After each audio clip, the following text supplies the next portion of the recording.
Well, like I said, not everybody knows how to post random panels. You got to post the amusing ones. That's key. Yep.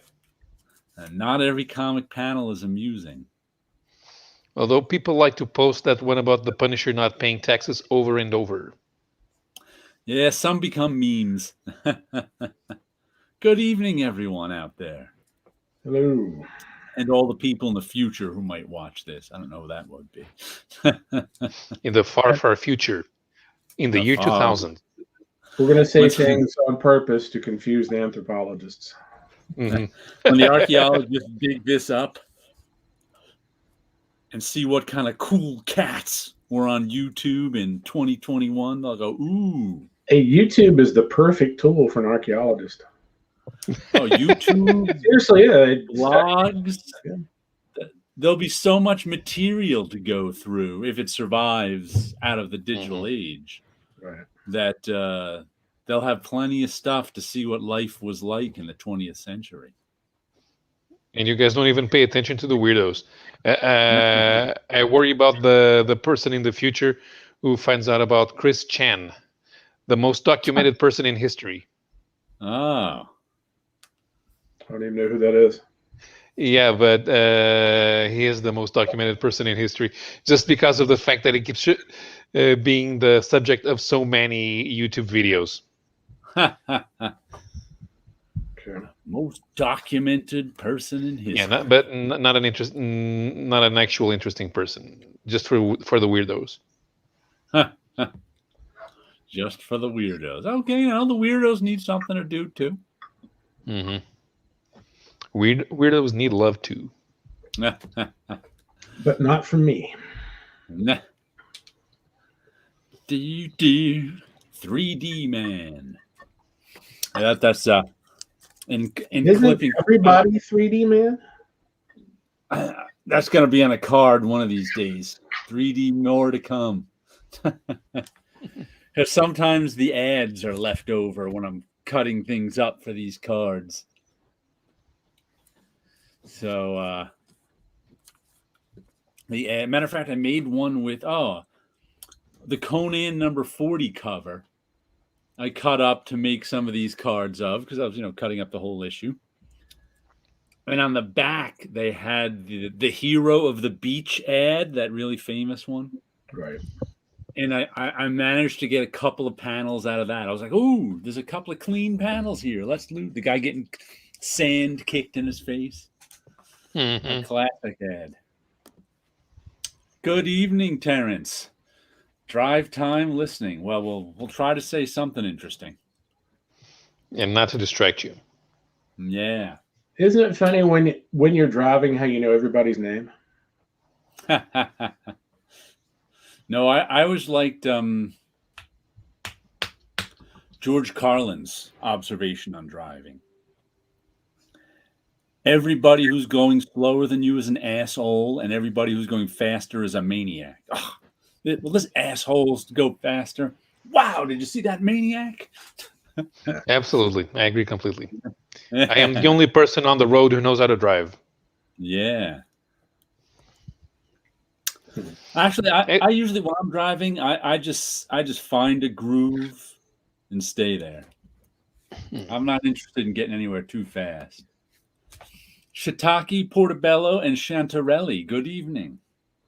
Do you pronounce the E on the end of Chantarelle? Is it Chantarelle or Chantarelli? Chantarelle. It's Chantarelle. It's French. Yo. French. Le French. Le mushroom. What was that, Scott? It's mushroom. Actually, it's champignon. Champignon. You don't want to hear the southern pronunciation of that first word. And the first comic I got this week is another Cerebus issue. And once again, I always, whenever I get these, I always look at the print because they give their number, and so they give the print run on it. Mine is 1028 of 2326. And I don't think 2300 is that big a number. The more popular the cover he parodies, the higher that number goes up. For a cover that no one likes, the number is usually around 1,800. For especially I think the Yoda cover was up around, maybe it was up over 3,000. I think for the Baby Yoda cover. This one, and it made me realize that this Superman versus Muhammad Ali cover that he's parodying just isn't that well known anymore. I see it all the time. Well, the people who are old enough, the people who are old enough to want to buy Cerebus, remember that cover. Yeah, but I'm just saying, when Baby Yoda was on, it sold 1,000 more copies. Right. Because Baby Yoda is current and now. Well, here's my question about that cover. All right, Cerebus technically is dead, correct? Yeah, Cerebus is dead and he's in hell. How is he going to get COVID if he's already dead? You know, I was actually, this is, I think, the second COVID issue. And I was actually a little worried about Dave Sim making COVID jokes. But he treats it so absurdly that I've been find it funny. And this one, as you can see, is in the actual issue, this is Super Cerebus. He's one of the variations of Cerebus, just because he makes variations of him for no reason. So it's a Superman-like Cerebus fighting COVID in the boxing ring. COVID's like, what am I supposed to do? I have no arms. How do I box? So it's like, he just treats it in such an absurd manner that I found it amusing. Like I was worried that he was going to get too real and political with it, but instead he went the complete opposite direction and just made it completely absurd. And like you said, there's jokes about COVID and hell. What's the big deal? You know, we got 1,000 other diseases here torturing us.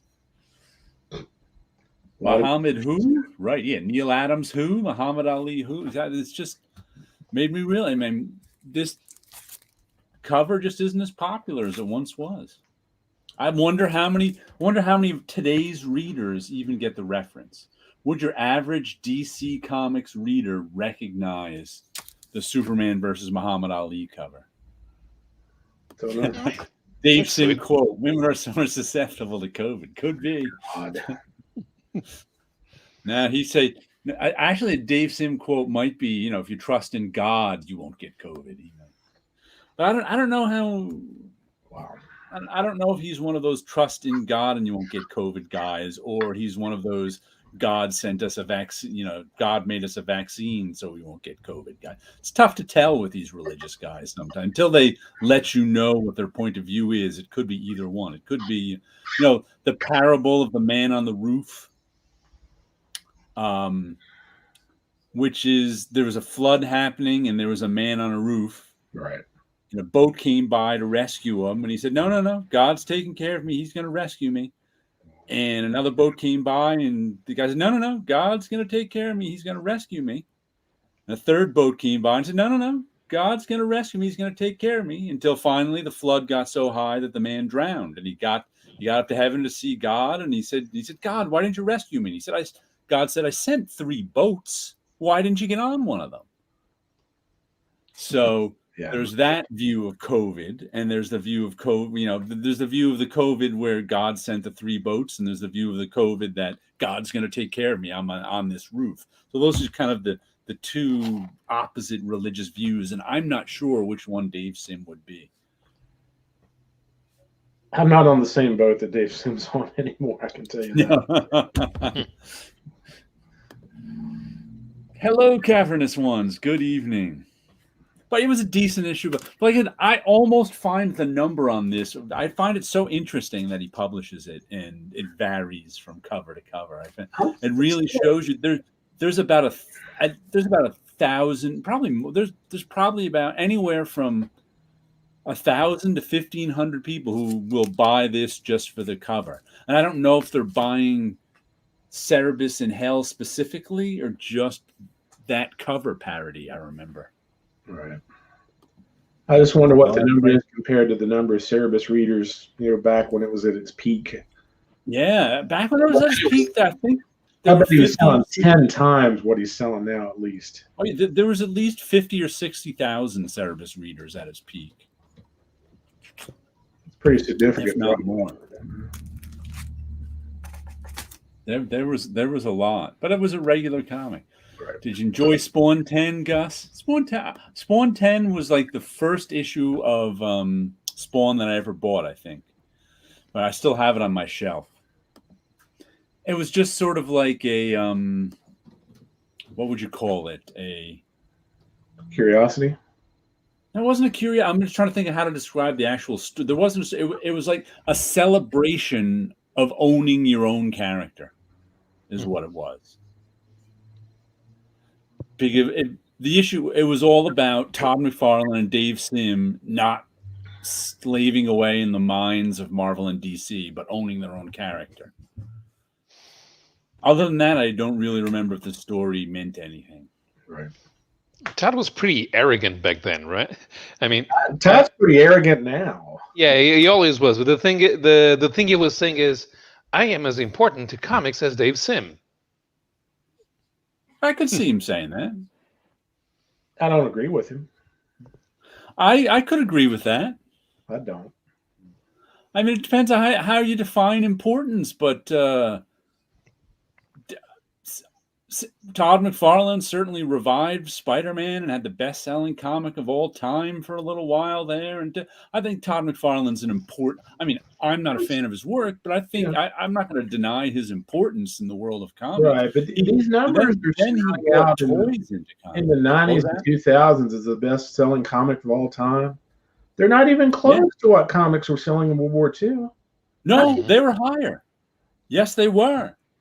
I can guarantee it. They were selling. They were the best-selling comics before the stuff that was in the stuff in World War II was selling 3 or 4 million copies. Is how much it sold, which is a lot of freaking dimes per month. But the stuff that broke the record was selling 5 and 6 million. They actually were selling more than Golden Age comics for a brief time. In the 80s, Sim probably had one of the best paid creators. Yeah, he probably was one of the best. He should have saved. Yeah, I don't know how. He was making a lot of money in the 80s, Sim. I remember he was in the newspaper. He was in. I have it somewhere. I think I scanned it in and clipped. I ran across it. He was like in the Daily News, being interviewed for how much money he was making with his comic. He was just. He was making, I don't know. Something like in the 80s, he was making something like $100 grand a year, at least. I think it was a fair amount, more than most creators.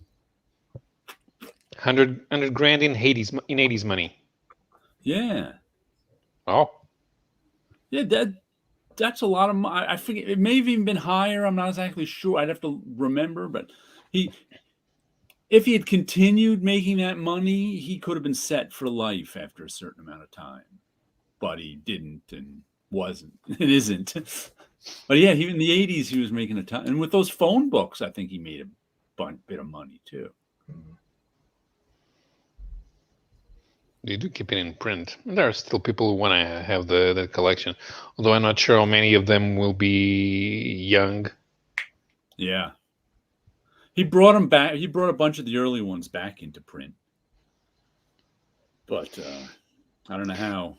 Because the amount of people who are interested in going back through time to find comics which were relevant at a certain point in time, they're not that many. Doesn't matter which time you're in. Yeah. When I started following the US industry directly, that was in the late 90s, and I wanted to know about the 60s and 70s.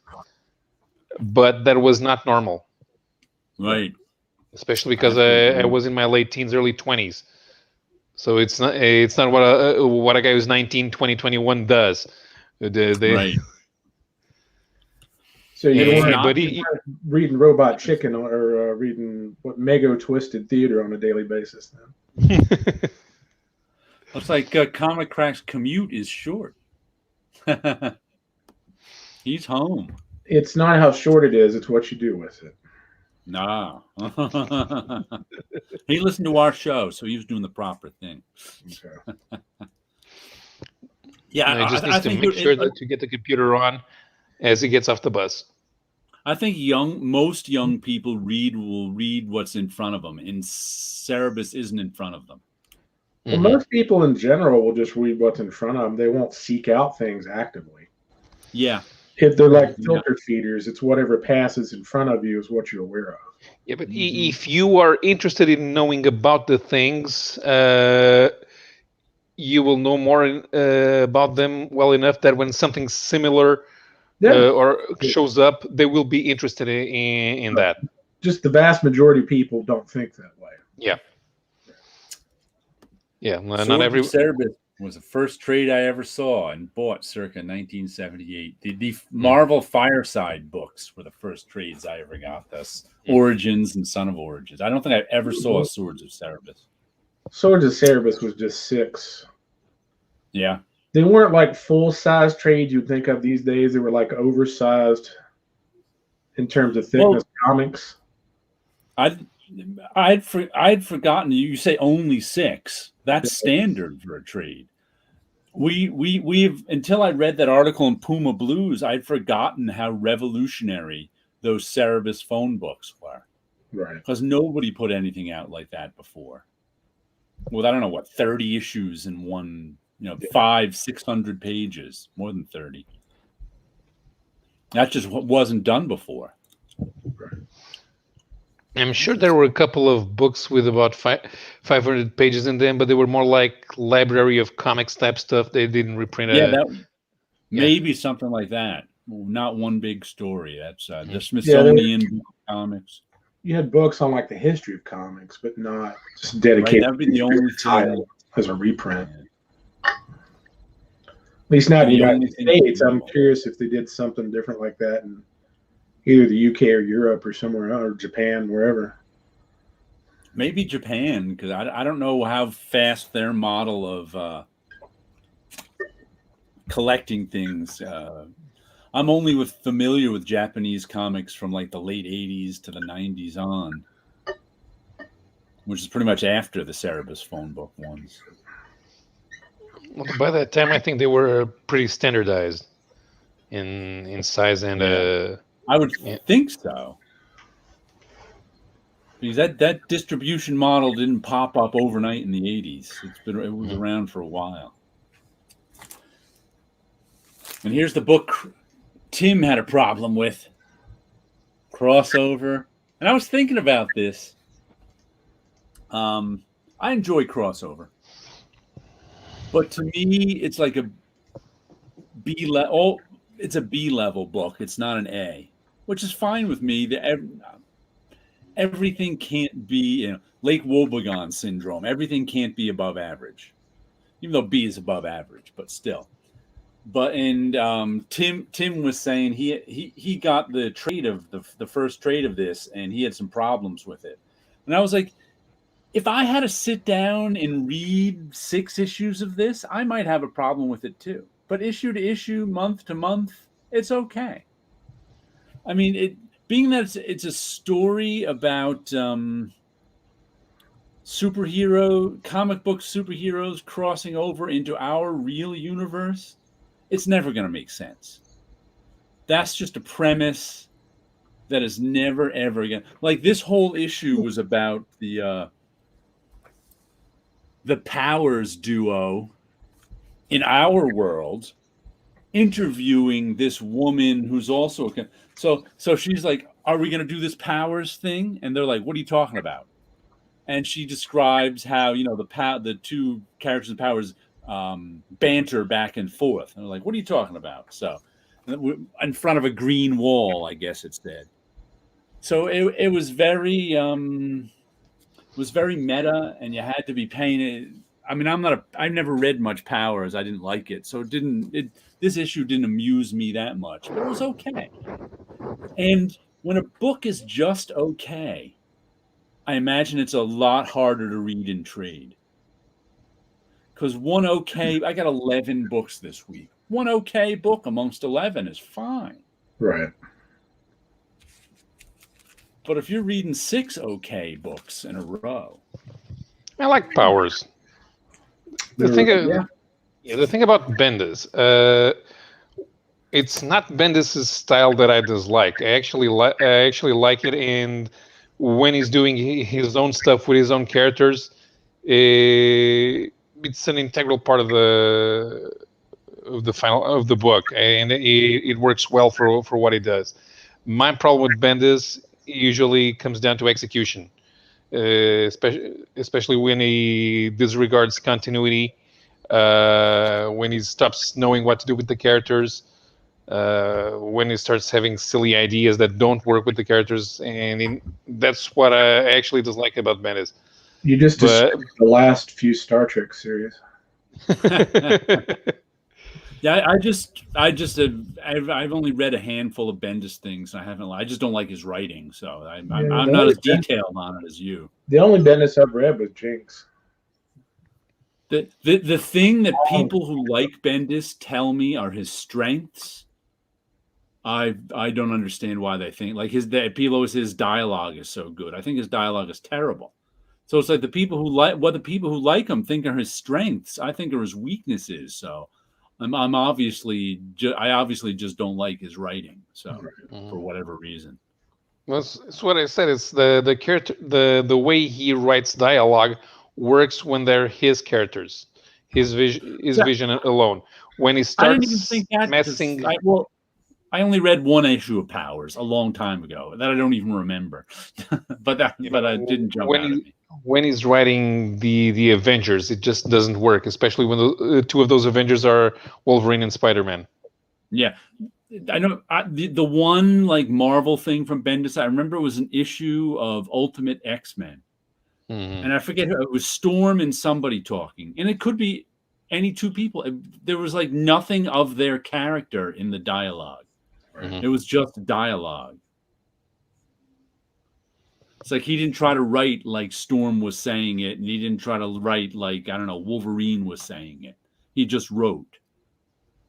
And I didn't find it amusing either way. So that kind of makes me glad that Quentin Tarantino never wrote comics.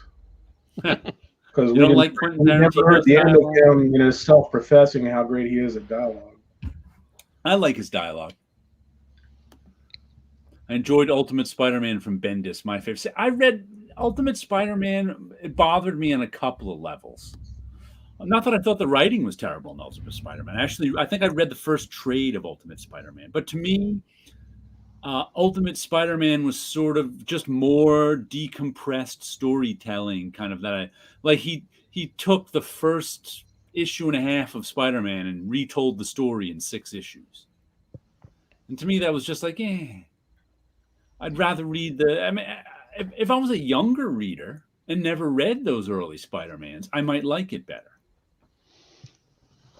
But since I had read all the Ditko and Stan Lee Spider-Man, the Ultimate Spider-Man was just kind of a pale imitation. Stretched out even, kind of. Mm-hmm. Well, at the time, the creative experiment of rebooting an entire universe, and this time actually rebooting it, which is what DC never did. Right. I wanted to see if the experiment worked. Yeah. And ultimately, it didn't. It's going to have the same problem. First, they're going to do for the obvious, which is do the greatest hits. After they run out of the greatest hits, they're going to do for the second obvious, which is change things just because they can. Yeah. Which in there ended up with Reed becoming evil, and turns out Wolverine was Cable. Right. It's definitely decompressed, but it got me into Spider-Man and comics in general. I can understand that if you're new, there's things have context. Most things. And what I mean by that, everything has a context.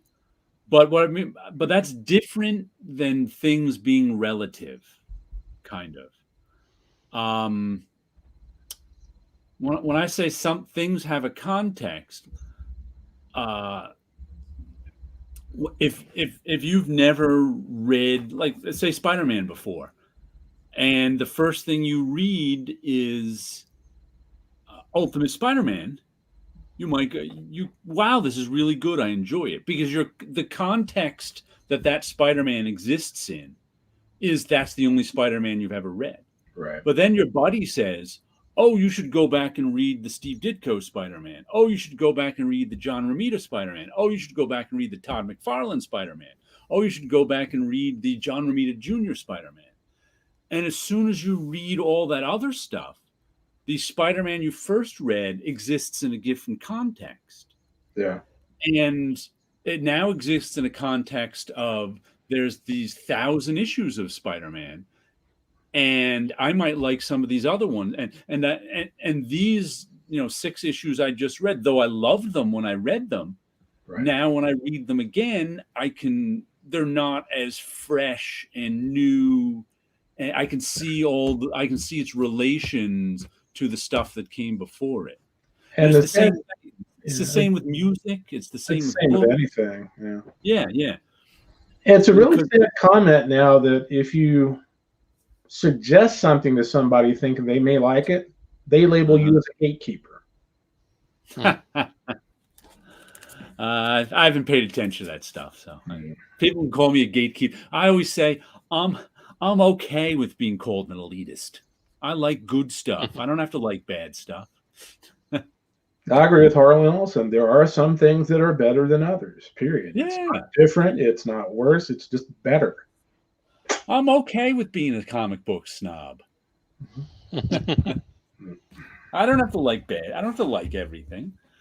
On a certain level, I like all comic books, but on a level of spending my money and time reading them, I like some of them a lot better than others. Yeah. Speaking of which, this thought came to me earlier on today. For some reason, I was thinking about DC Comics and asking myself, do I like DC Comics or not?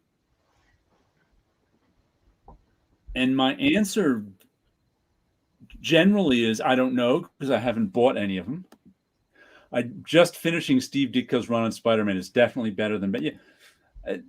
The Steve Ditko run on Spider-Man is special.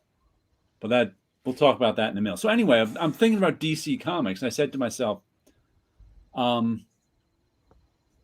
it's not that I don't like DC Comics, because I haven't read any in a while. It's that I find them uninteresting and expensive. And it's the expensive part that's the most trouble. Because when I say I find them uninteresting, usually that means the interesting stuff is hard to find. I certainly haven't sampled. The law of averages says there are probably a few DC comics that I would find interesting. But since I find them generally uninteresting, if they were generally uninteresting and cheap, I might find a way to find the interesting ones. But generally uninteresting and expensive means I'll never read them. So I was just thinking about that, the difference because when something's cheap, you can try it on a whim. You might go, I'm not a big fan of DC Comics, but here's 3 DC Comics for $1 a piece. I got nothing else to do. I may as well get them and read them. But if those 3 DC Comics are $5 a piece, right, it's not worth the risk. Because losing $3 to 3 boring comics is like, whatever. Done that before. I honestly don't see any difference in Marvel and DC in that regard. No, I don't either. But for some reason, DC popped into my head. I mean, I don't buy Marvel comics either these days. Right. I just got 11 comics, not a Marvel or DC among them, as is usual. Friend of mine recently, he usually goes to the Baltimore Comic Convention. He recently complained it's just not for him anymore. And I'm thinking, you haven't read anything that's not Marvel and DC in the last 30 years. Of course, it's not going to be for you anymore. Yeah. Why did you think it would be? I always find it funny when I hear people complain about how comics aren't good anymore. They've changed. They're this instead of that. I've been hearing that same line since I was 10 years old, and the Silver Age guys were telling me that. And I'm like, find the good ones. There are so many good. That's the problem. They don't bother to look. They're, like I said earlier, they're bottom feeders that just Yeah. Well, also across their field of vision, they'll never be aware of it. they really don't like comics as an art form. They They like- like being 12 years old reading comics. They like American superhero comics, and that's it. Not even that. They like American superhero. They like being 12 years old reading American superhero comics. And they want to read the popular ones so they can talk about it with the other kids who read the popular Right. ones. Right? They're not interested in some unpopular comic. They would never have read Strike Force Morituri back then. No. And I always tell the story of my finding, because my very first Spider-Man comic I bought was 157, and that's right around when I started buying. Spider-Man was a good comic, but he was just another superhero, and I would always, read this stuff about how Spider-Man is so special. I have to tell you, Spider-Man in the mid 70s to late 70s was not that special. But when they put out the pocketbook version of the Steve Ditko, Stan Lee Spider-Man comics, and I got those and read those for the first time, probably issues 1 through 20. I was like, wow, I was 10 or 12 years old at the time. I was like, wow, now I can, and even then, 15 years later, I was like, wow, these are special. And the specialness of those early issues really stood out to me, even as a kid, 10 years later, 15 years later, compared to the Spider-Man comics I was getting off the stand, which I liked, but weren't in any way special. Like the Chris Claremont, John Byrne X-Men was special when I was buying that off the stands. So there was no comparison between that and the Spider-Man that was coming out at the time, which was good, fine, and it was solid comics. I liked the comics I bought as a kid, but they weren't. There's a difference between average and special. Yeah. Yep.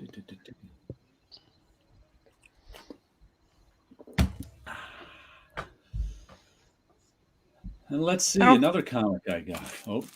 I read what's this before I get to that. I read Chryson for the first time 2 years ago and really enjoyed it. I never liked Crisis. I bought it when it came out and haven't read it since. I enjoyed it because I enjoyed George Perez, but I'm really not heavily into the continuity stuff.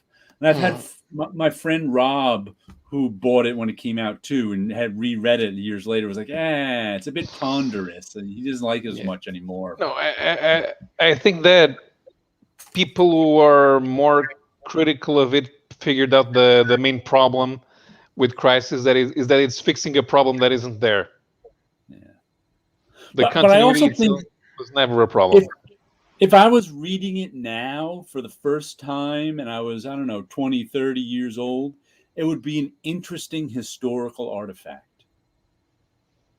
I think it's still a good read. Yeah, I'm not even saying it's a good read, bad read. I'm not even saying that. I'm saying I would like it because of its historicalness. Mm-hmm. Right. But since I lived through it and bought it off the stands, I'm kind of less interested in its historicalness. That makes sense. It does. Now, history of the DC universe, that's only important for its historical importance because it was how they laid out the continuity post-Crisis.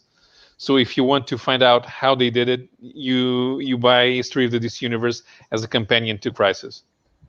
Well, my whole thing about Crisis is the whole thing could have been avoided if the editors would have just been editors. Who knows? It was just a story.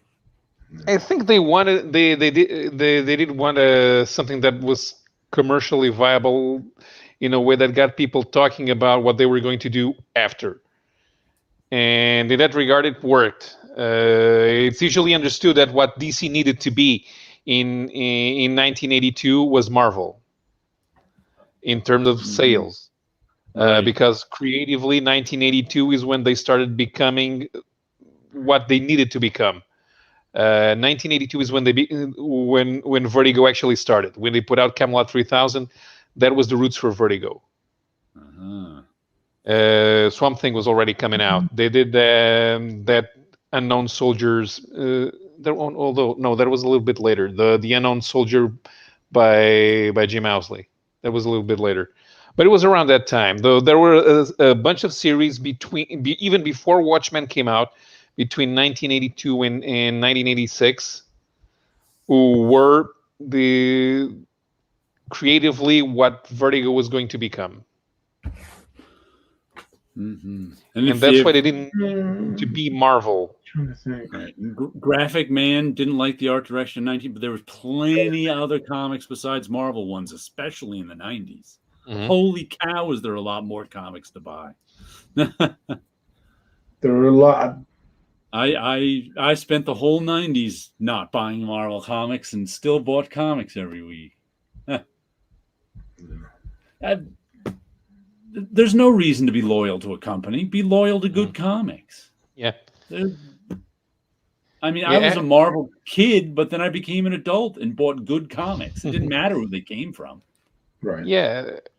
The comics that I bought last week, I was really excited about buying them. I would not have been that excited if I was still reading Marvel. Yeah. So ultimately dropping Marvel. I stayed with them 2 years after I needed to stop. At some point, what it is they get you as a child, and their marketing is all about the characters. So most comic fans believe that Spider-Man is more important than the guys who make Spider-Man. Mm-hmm.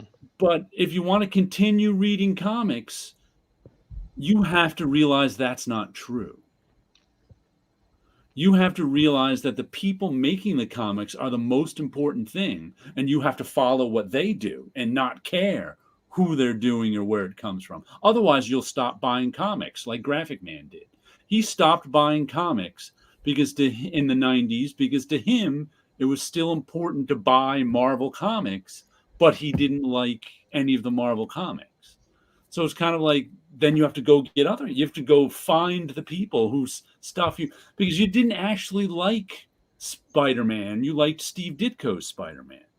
You didn't actually like the Avengers. You liked George Perez's Avengers. And that's what people don't realize when they just stop buying. Also, you could have liked Spider-Man if they'd had a better writer writing it than the person. No. That's what I'm saying. You don't like Spider-Man at all. If you like... If you don't like Spider-Man at all, then you don't read the book. Yeah, exactly. That's what happens to people. They stop reading because they don't know that it's not Spider-Man who got them to read the book. It was the creators of Spider-Man. That's why so many people stop reading Marvel comics and say comics aren't good anymore. Like Graphic Man just said, he stopped buying Marvel in 93. If he actually liked Spider-Man, he'd keep buying Spider-Man. But he doesn't actually like Spider-Man. He likes the Spider-Man stories by certain creators who did a good job. And it's those creators who did a good job who are the important ones, not Spider-Man, which is evident by the fact that there are still Spider-Man comics, but he doesn't buy them. Right. Yeah, I remember when I felt that way about the Avengers. The Avengers were my favorite title. They'd always been. Going back to the Steve Englehart stuff. And I remember after Acts of Vengeance, Larry Hama takes over writing. Larry Hama was not a good Avengers writer. It was okay. The stories were okay. But they were not the epic stuff that I was used to, not even with Paul Ryan doing the art. In my case, I pretended that Marvel quit publishing back then. That's because they had you. That's what they do that to all of us. When we're kids, we think Marvel is important and we think Spider-Man is important. But as you grow up, you realize they're not. I mean, that's what happened to me. I was an Avengers fan. I was a Hulk fan. I was a Captain America fan. But eventually, I became a Terry Moore fan. I became a Stan Sakai fan. I became a Frank Miller fan even. Eventually you say, you know what? It's the people doing it who matter. That it's not the and Marvel and DC. That's still how they market. It's Superman. It's Batman, and people still buy things because they're Batman, and that's why they complain about. You don't ever hear us on this channel complaining that Batman not being good anymore, because we know there's no point. We just buy the good comic. We don't buy the bad comics and then complain they're bad. We buy the good comics. Absolutely. Yeah. But people can't do that because they're caught in that childhood mindset where they're a fan of Batman, and it's like you gotta get over that. Everybody thinks that way, though. I understand your point of view and I agree with it, but I don't think everybody thinks that way. No, everybody doesn't think that way, but a lot of all people the people do. I know who don't buy comics anymore think that way. If you don't buy comics anymore because the comics you want to buy aren't good, then you've got that mindset. Because there are plenty of good comics out. I bought 11 good comics this week.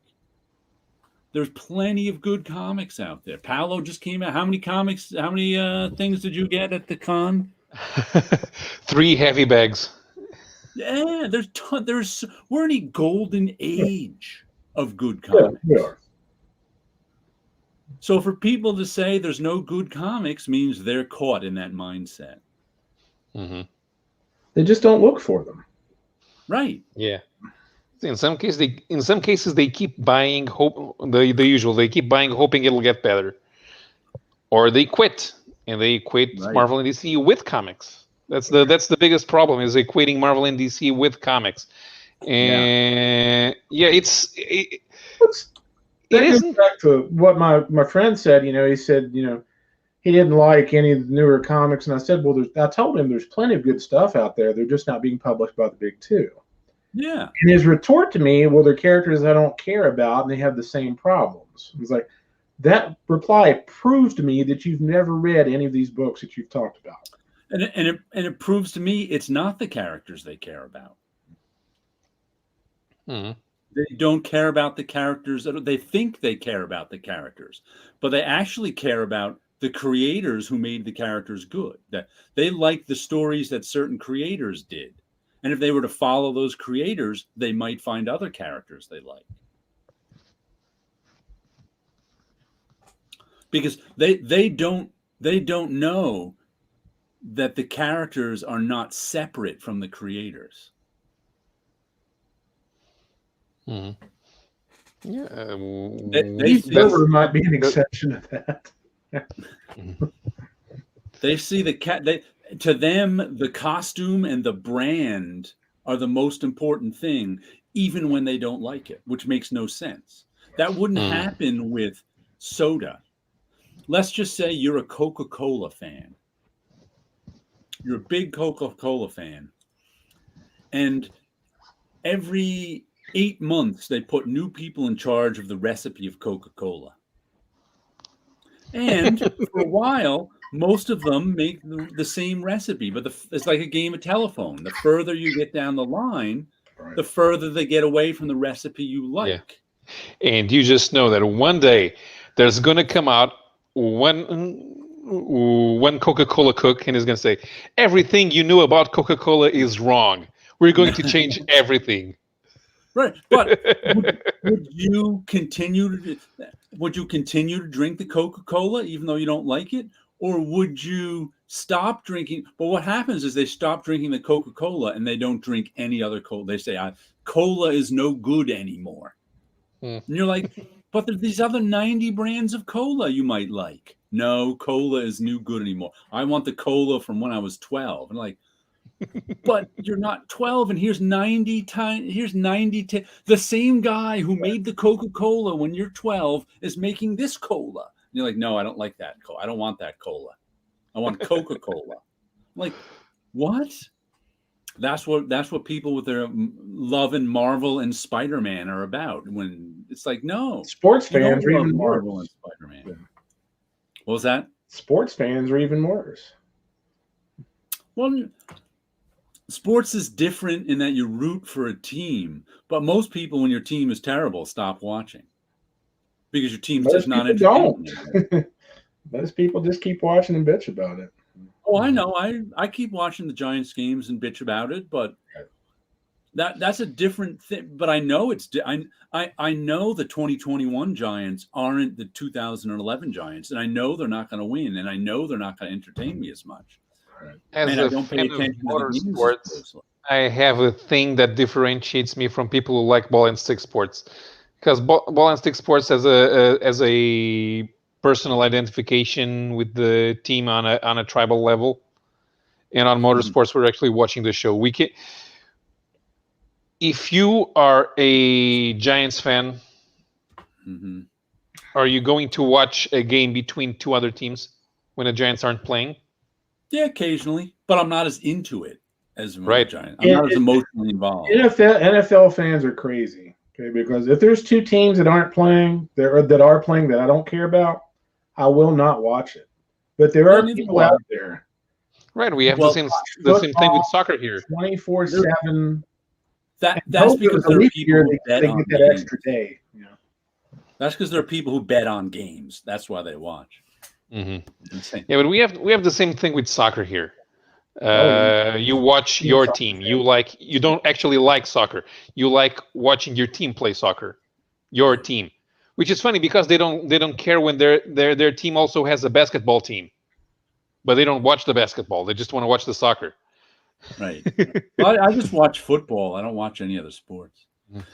So you switch to Dr. Pepper. Now you have to switch off of Marvel too. Here's my theory about American football. And this is just a theory, and this pisses people off. I don't think American football would be a tenth as popular as it is if they played more than once a week like other sports do. Well, yeah, it's an event sport. That exactly. has something to do with it. It's like a gladiatorial event. Yeah. I'm like, that's not a real sport, you know. I became a comic reader in 2005, so there are plenty of comics from the past to read if I don't like. Yeah, that's one thing I wonder. There's when you are a fairly new reader, there's so much to choose from. And the thing is, you don't know there's so much to choose from. Yeah. I learned to appreciate DC as an adult. People change taste, but it takes time. See, I don't think the brand matter. I don't think DC, Marvel brand matter at all to me. What matters is the creators. If I like the creator, if I open up a comic and here, let me show you my latest one. Vinyl. Just picked up this issue 5. I don't know if this is going. It's got a nice wraparound cover too, with the good half and the bad half. Right. But here's one I didn't even know any of the creators. Doug Wagner, Daniel Hilliard, Dave Stewart. I knew him. But I just opened it up, liked the artwork of the first issue, and was like, I'll give that a read. And to me, that's how I find good comics. If I was only looking at Marvel Comics Spider-Man, that cuts down my odds of being able to find a good comic by a whole lot. That's for some people. 99%. Most comic book fans will never pick this off the shelf and give it a look. Right. Because it's not Marvel, it's not Spider-Man, it's not DC, it's not Batman. And those are the people who eventually complain that comics suck. Because they don't know to look at other comics. It's funny. I actually prefer, if you're going to do a Batman story, I actually prefer if it's in its self-contained Batman universe. It has nothing to do with the rest of the DC universe. Yeah. That happens. I'm weird. The creators are most important. Here, now I know how many. Yeah. I was fascinated by Kirby's 70s stuff as a kid. It was weird. I liked weird. I never really thought of it as weird. I remember thinking Steve Ditko's stuff was weird. Oh, his stuff was, and a couple of my friends didn't like Kirby at all. He was way too old-fashioned for him. But I originally thought I didn't like Kirby because some of the first Kirby I saw was the Fantastic Four reprints in Marvel's Greatest Comics, and I did not like them. And I thought it was Kirby. I was like, I don't like that. And for me, I associated with it. It wasn't until I read some other Kirby stuff in the 70s that I realized it was Stan Lee's writing I didn't like. Gotcha. I actually unlike a lot of people who like, I don't like Jack Kirby's writing. He's much better than with Stan Lee. I think the opposite. I like 70s Jack Kirby writing better than 60s Stan Lee and Jack Kirby writing. I have to agree. That's just my taste. Love and Rockets broke me out of the superhero mold. Commandy was wild and cool. Yeah. Ditko was really unpopular in the 80s too, because a lot of his 80s work wasn't very good. No, the first Ditko stuff that I saw that I knew was Ditko, other than the Marvel Treasury Spider-Man stuff, was that Micronauts work, and it was not good. No, he was just collecting a paycheck by the 80s. I think it's not like it was terrible. Yeah, a couple of issues of Captain Marvel in Marvel Spotlight. Right, Captain Universe story was very, very good either.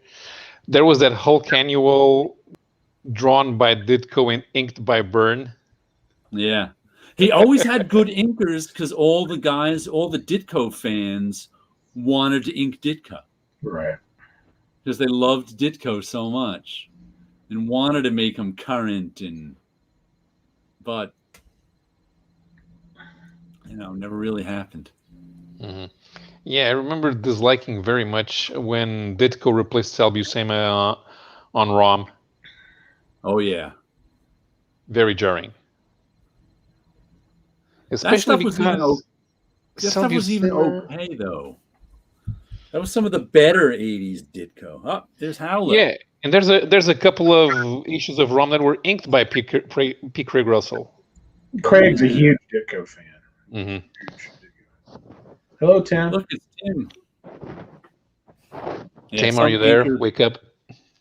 Some inkers made the artist better. So they did. Some inkers could do a nice job. Good evening, Tim. How are you doing tonight? Pretty good. What's the topic at hand?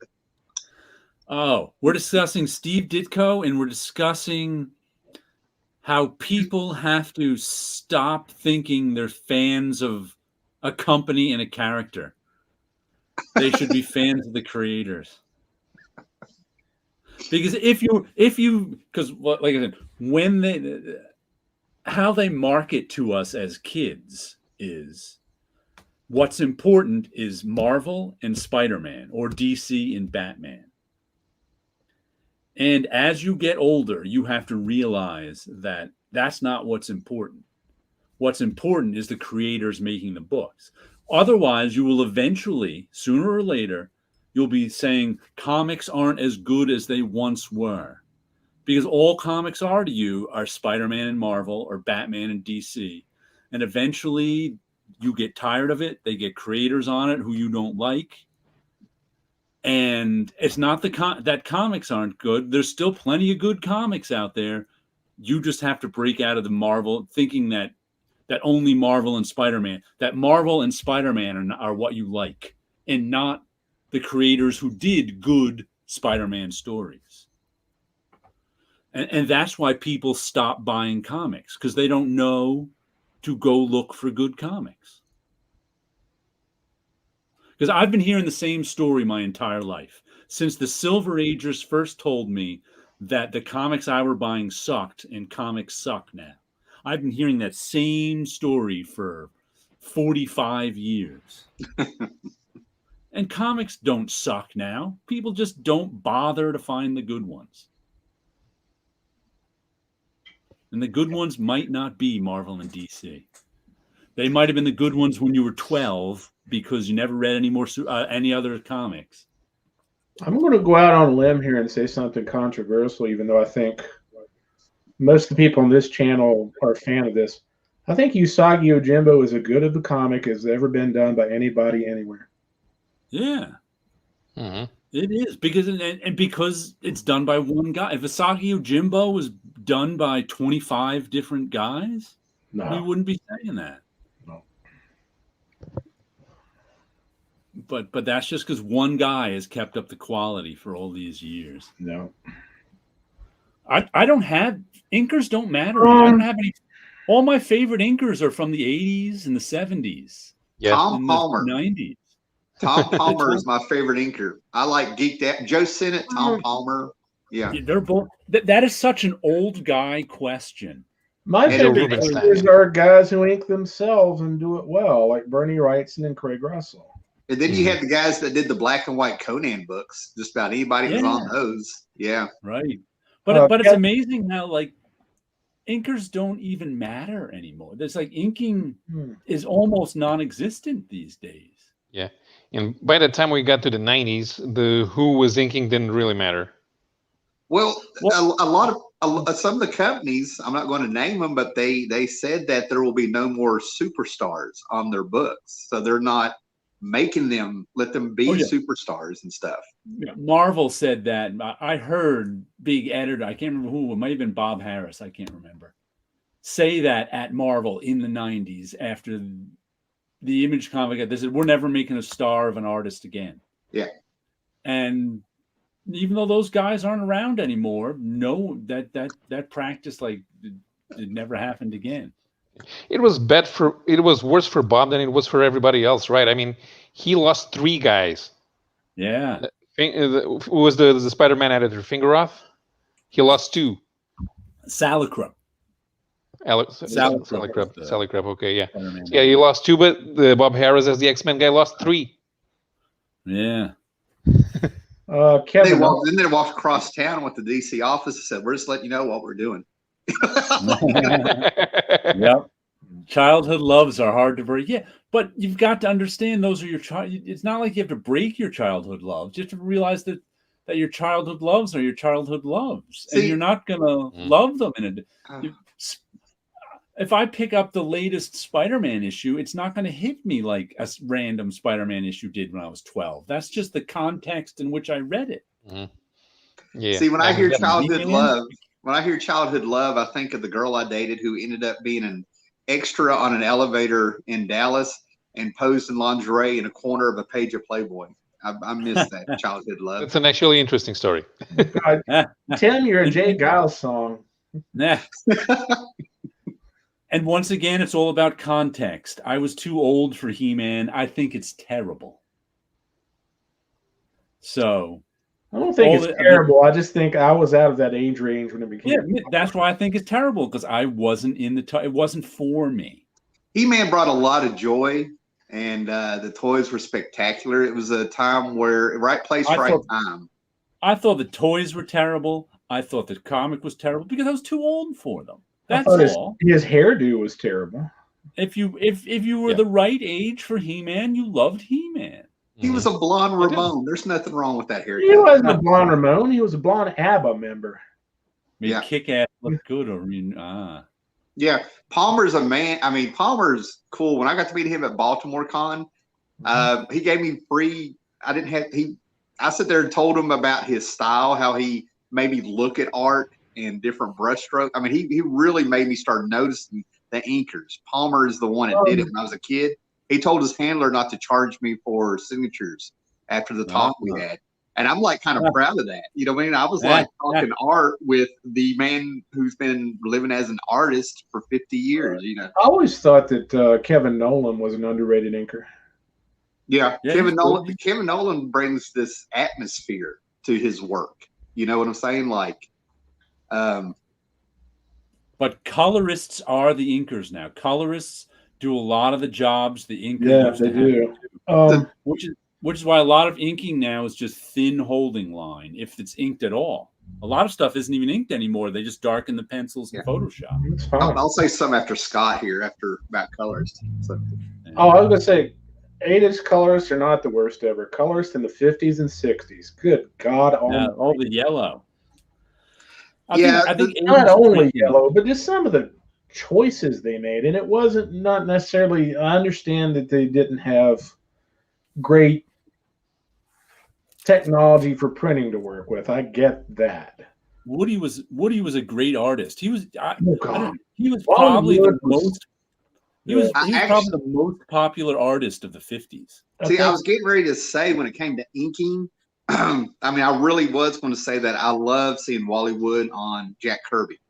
I think Wally Wood was Skyforce stuff he did was fantastic. Yeah. I think when it comes to inkers for Kirby, it goes Wally Wood and then Joe Sinnott. And it's really not fair to try to have those. And we know who's dead last, right? Huh? We know who's dead last on Kirby inkers, right? Vince. Yeah. Okay. But I don't even think of, though he did a lot of inking work, I don't even think of Woody as an inker. No, just when it comes to Kirby. That's true. It's like a lot of people these days think of Al Williamson as an inker. And I'm like, no, I think of him as a penciler. Actually, I think in these days, no one thinks of Al Williamson at all. He was an inker in the 90s. That's just well, he started inking in the freaking 80s on Daredevil of all places. Yeah. And I know there's some other places he was on. Yeah. But do you know how weird it is to be looking at adults when you're like 14, having to tell them who Al Williamson is? And you're like, I thought you were a comic book fan from back in the day. Yeah. I mean, I'm sure they appreciated a 14-year-old kid correcting them. That was. I'm pretty sure a 25-year-old doesn't even know who Al Williamson is. Al Williamson, Alex Raymond. I mean, Murphy Anderson, the Swanderson. I was never a Kurt Swan Alex fan. Lyson. Me neither. Swanderson. Yeah, Swanderson. They may have been the first. You know what? They actually may have been the first pencil/inking team to be thought of as a team.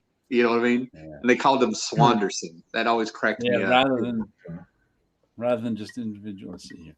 Evening, Lefty Blues. When it comes to the colorists and stuff, the two colors I noticed first, and I really need to see how old he is.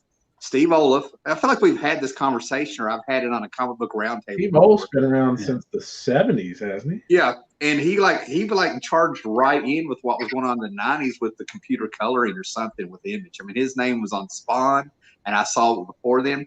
And then there was Christine Skill, who was on Avengers around the time Mishima and Palmer were on it. And she did a few things that kind of caught my eye. But whoever the colorist was in the 60s, I actually somewhere have I think it's Sergeant Fury and the Howling Commandos. When they introduced a black character, they actually used the color black. I was just sort of like. Stan Goldberg, I think, was Marvel's main colorist in the early days, at least. Yeah. George Bell was George Russo's, I think. Yep. And he before Coletta, George was the guy who, if you needed an issue inked in a weekend, you'd go to. Speaking of Fantastic Four 25 and 26, that's funny you brought this up. Why. The Epic Collection. Yeah, I'll show you real quick. Yeah, this is how I'm going to replace all my Kirby issues that were stolen off of that moving truck back in 2010. But 25 and 26 is in here. But my thing is I got this at Holly's for 70% off. They're $12. Wow. And the classic yet repetitive era of the Hulk, where you had the right team, but I can see in the 70s, where we get Jarella and Doc Samson. But I've been studying the art of Kirby, which is why I'm glad he brought that up with what we're talking about. I think his if you get the Fantastic Four run and kind of watch how Kirby evolves through that stuff, it just makes the series so much better. Yeah. To appreciate art from Alex Sinclair, the colorist that did not Jim. Oh, that's interesting. So you bought original color pages? That's cool. Huh. Heard about Ollie's sale, but I'm too far west for an Ollie's. There's an Ollie's up near my sister's, but I never went there. Well, this might be why they're doing it. If you follow me on Instagram, 70% off for the Omnibus. They had a bunch of Omnibuy, if you will, for $37, $38, 70% off. That's a good price. They never get the Conan books like that, though. Huh? They never get the Conan books like that, though. They had Cole the Barbarian up there, and it was Omnibus? the same price. But it was about a third smaller than this, and I'm sitting here going back and forth for 10 minutes because I had two 20s on. I had 220s on. You know what I'm saying? I'm like, I'm not pulling out the, no, we're not hitting the That's bank not account. that's not even a choice for me. I'd get the call because I have no interest in that. Well, I might get it this weekend if it's up there. I'm working through the weekend, but I've got to get out. I got to get up. I got to go up that way to buy the wife a birthday present. I'm going to go in the afternoon. But they had Cole the Barbarian, and I've never heard of him referred to as a barbarian. I thought it was Cole the Conqueror. Yeah, they probably just put the Barbarian's a generic term for to get it in with Conan. I picked up Ant #1 by Eric Larson. That's still around. He just rebooted it. What's the original guy who did it? Mario Gully. He gives a little history of Ant in the back. Eric Larson does.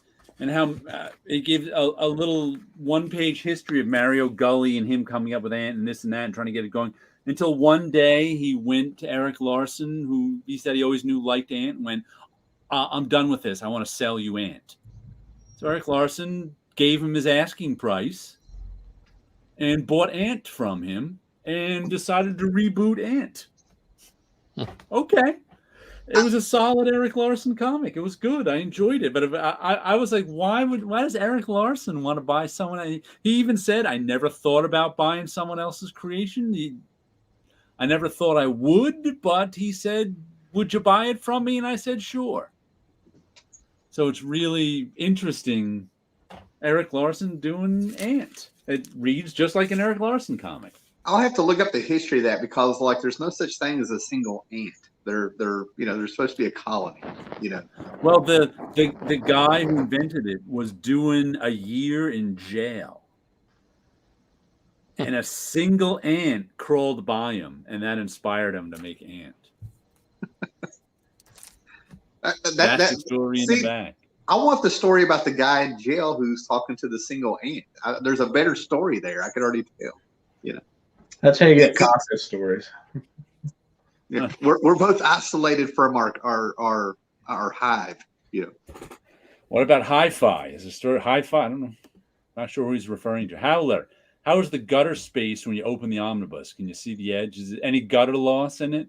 Well, I haven't opened it because I'm one of those guys. I haven't opened it yet. When I can sit down and go through, I will open it. And I will. He'll let you know if there's gutter. I will let you know. I will report back. He's going to get it slabbed. That's what's going to happen. But the Guardians of the Galaxy Omnibus that I have with this one didn't have a lot of gutter marks from our review. So hopefully it's the same people. The binding makes me nervous because it looks like it's actually on the spine. We don't get the bend. That's one of the reasons I'm real nervous. This is out of print. So yeah. I just realized too, as I read Fenner 27s, that I was dating myself thinking he bought color guides. Color guides haven't existed in 20 years. So he bought Flash and Reverse Flash splatter art of. So he did some shot. Mm-hmm. Oh, Hi-Fi. I mean, I haven't seen him, of course, but I'm picturing that's probably very sharp. I mean, that's probably looking really good. With those colors and everything. Yeah, I can see that. Hi-Fi Graphics. Yes, I have heard of them. I can't remember their work right now, though. So I don't know. I don't know anything about them, I don't think. Who's coloring the Usagi color reprints now? Hold on. Let me see, because I've got the latest issue of Tom Luke's Usagi. retired. He's not doing them anymore. Let's see who's coloring red. I think the same person was coloring red. So, Paolo, while he's looking that up, I keep by design. There you go. I keep catching Paolo in Mind the Comics on their live streams that they do, and the convention that he had, and we need to look at some closed captioning because, I watch this and I'm just sort of like, oh, we're talking about something good. I can tell. Look at that interview. I mentioned that a while back, and the labor to do closed captioning would be. Do you know how long it takes to translate a 2-hour video? I know. I'm sitting here I'm regretting that our school did not give us the opportunity to actually learn a second language back in the day. Mine Yeah, did. but I wasn't good Well, you knew two languages. You knew Southern and English. No? I know, and I know a lot of dirty talk in Spanish and French, but nothing I could say in person to people. I didn't even know that's what I was getting taught half the time. Anytime we had an exchange student from another country, that's the first thing everybody thing. wanted to know were all the curse words. Yeah. No shit. Yeah. Lots of good. Usagi's always good. There's only A and A plus Usagi. And this is and I like his new sidekick, his cousin. Usagi's got someone to talk to now. This guy. Yeah, and a lot of people jumped right on that. It was like a lot of people who never noticed Usagi jumped right on it with that first appearance. Yeah, that was weird. That was really weird. I think it was because of the TV show announcement. And I don't know, people might have thought this was the guy in the TV show or something, because the TV show is going to star like a teenager and not an ancient Japan. So it was just strange that all of a sudden set up like Batman Beyond, which would be set up in the future of compared to the regular comic. Yeah. So guys, if you have an Ollie's near you or you don't, maybe I can get up there and we can work something out. But if you have $8, and if we ever do a show where we actually decide we're going to talk about Batman very seriously, you can go up there and get these for $8, where they have the Batman the Dark Knight mask with a copy of the Dark Knight Returns. You're never opening that package, so you know. No, we have a Harley Quinn that we never opened either. Yeah. We'll open our packages and have the masks on, and you won't open yours. If you open your packages, I would open mine. That's how. Okay.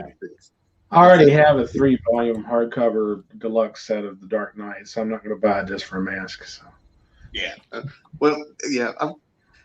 The complete Frank Miller I have, that's like creepy. I mean, it's well past 30 years old. It's starting to do a little bit of the flaking on the cover here and there. So, because that's one of the ones I've actually ripped through many, many, many times reading. I haven't even touched mine since I put it on the shelf the last time. Yeah. I have my original issues I bought, but I haven't read them in a long, long time. And when I was actually got to work on the comic book room a little bit to piece it together, and I've had these war comics forever. I've always sort of been like, I need to put them all on eBay. Just get a stack. Army at War, a few things. I'm never going to read them. And for some reason, I decided to flip through them, and it never registered. But these are like from 77 and 78, and it's early Rick Veitch work. Oh yeah, and backup stories, Steve Bissett. So if you're a big Alan Moore Swamp Thing fan, here's where the team was doing backup stories in the back of Sergeant Rock. I think I remember them back there. Do you have the Paul Deanie Batman Omnibus? I think that's the one I'd like to have. I don't have it, but if I run across it, I will get it. I have a lot of the Paul Deanie Batman. I mean, I have a ton of them. Yeah. When did he do Batman specials, or did he do the regular series? Well, there's a combination. He came in and he did some stuff in the 90s for the Batman the series, and there's like some backup stuff that he's done. And then there was a run in Detective that I think he did. That was either him or that was Paul Deanie. Yeah, he did a run on Detective back in, I want to say the 2000s. Glorious covers. But he and Bruce Timm did some stuff in the 90s on the Batman Adventures, a couple of annuals. It's sprinkled out through there. But the Paul Deanie stuff was pretty solid. Wasn't anything spectacular. He got into like some weird stuff where like the Riddler was trying to decide he was going to be the new detective superhero in town, kind of turn it around. And he was lecturing Batman about how he found this underground leather S&M club. And while he's sitting there, Batman's letting him talk. And then all of a sudden, when the Riddler shuts up, the owner comes up and's like, "Hey, Batman, what's up?" Batman hung out with him. Wow.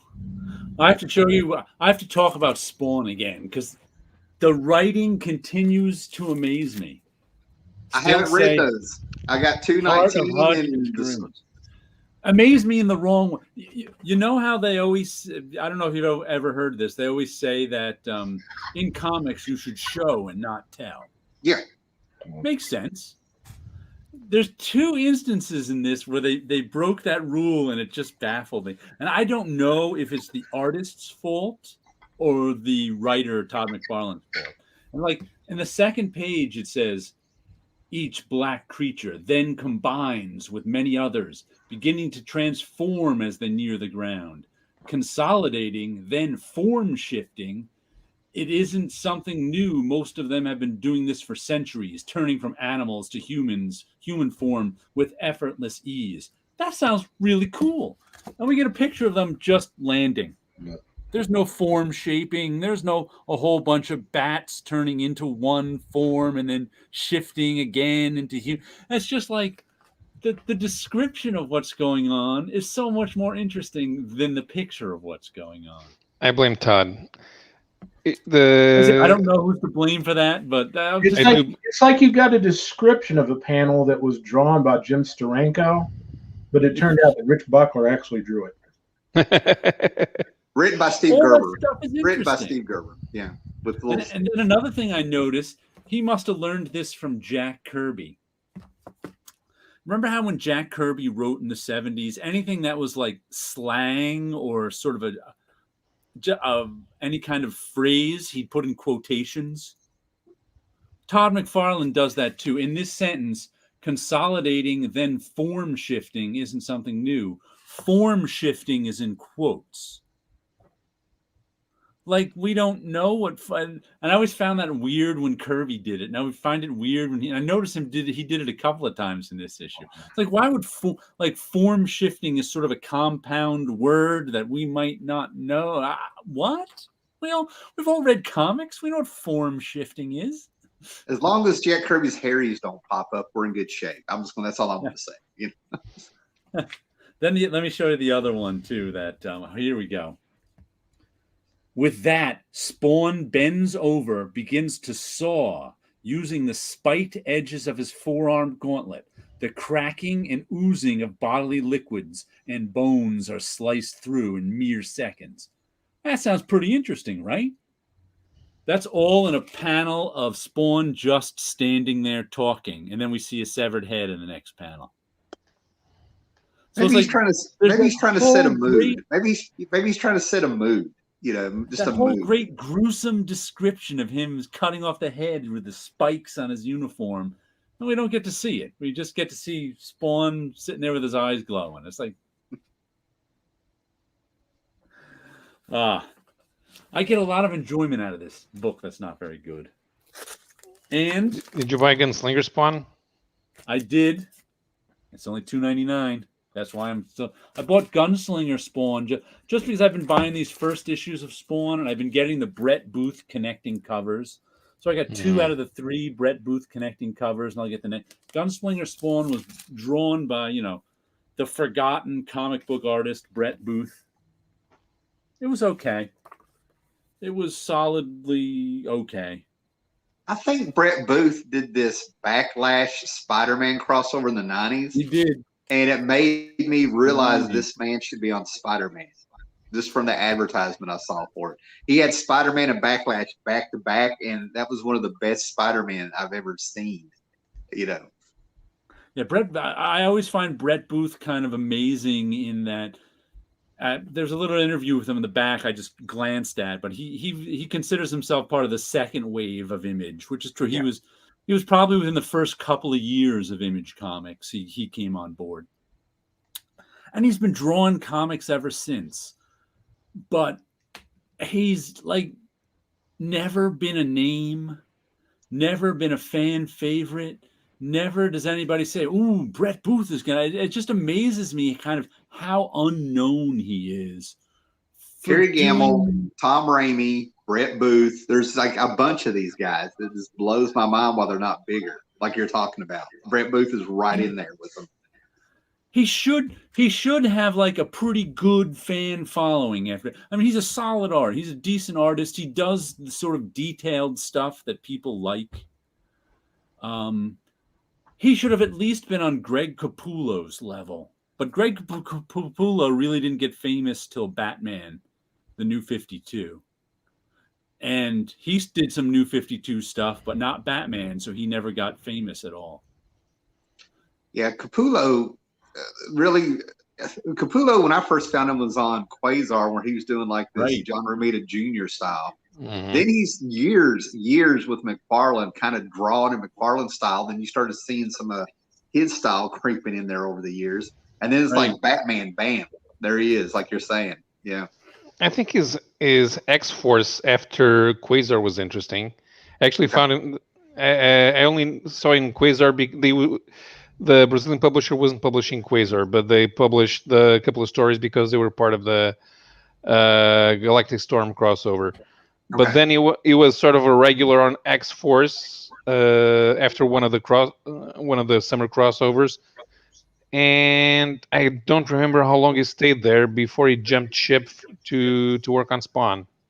Yeah, the last time I looked at X-Force, some guy named Adam Polina, who came over from Defiant Comics, was drawing the book. So I totally missed him on. I remember seeing Capullo on Quasar, same thing, going, wow, this guy's talented. I mean, he did some nice stuff. Yeah.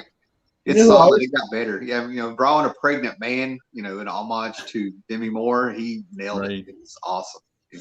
One artist I always thought that should have a bigger following than he does is Chris Sprouse. Really? Mm-hmm. Nice. I can't think of anything he's done except his mom. You said Chris Cross, right? No, Chris Sprouse.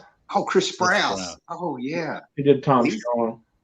Yeah. He did Supreme Tom Strong. Yeah, he's good. Yeah, he's done some stuff and some other things, but I always thought that he was just better than. Yeah, I've bought Chris Sprouse stuff over the years just because he's drawn it. But you're right, he hasn't done a ton of stuff. How do writers work out where there should be art and where there should be narration? Are panels locked in by the writer?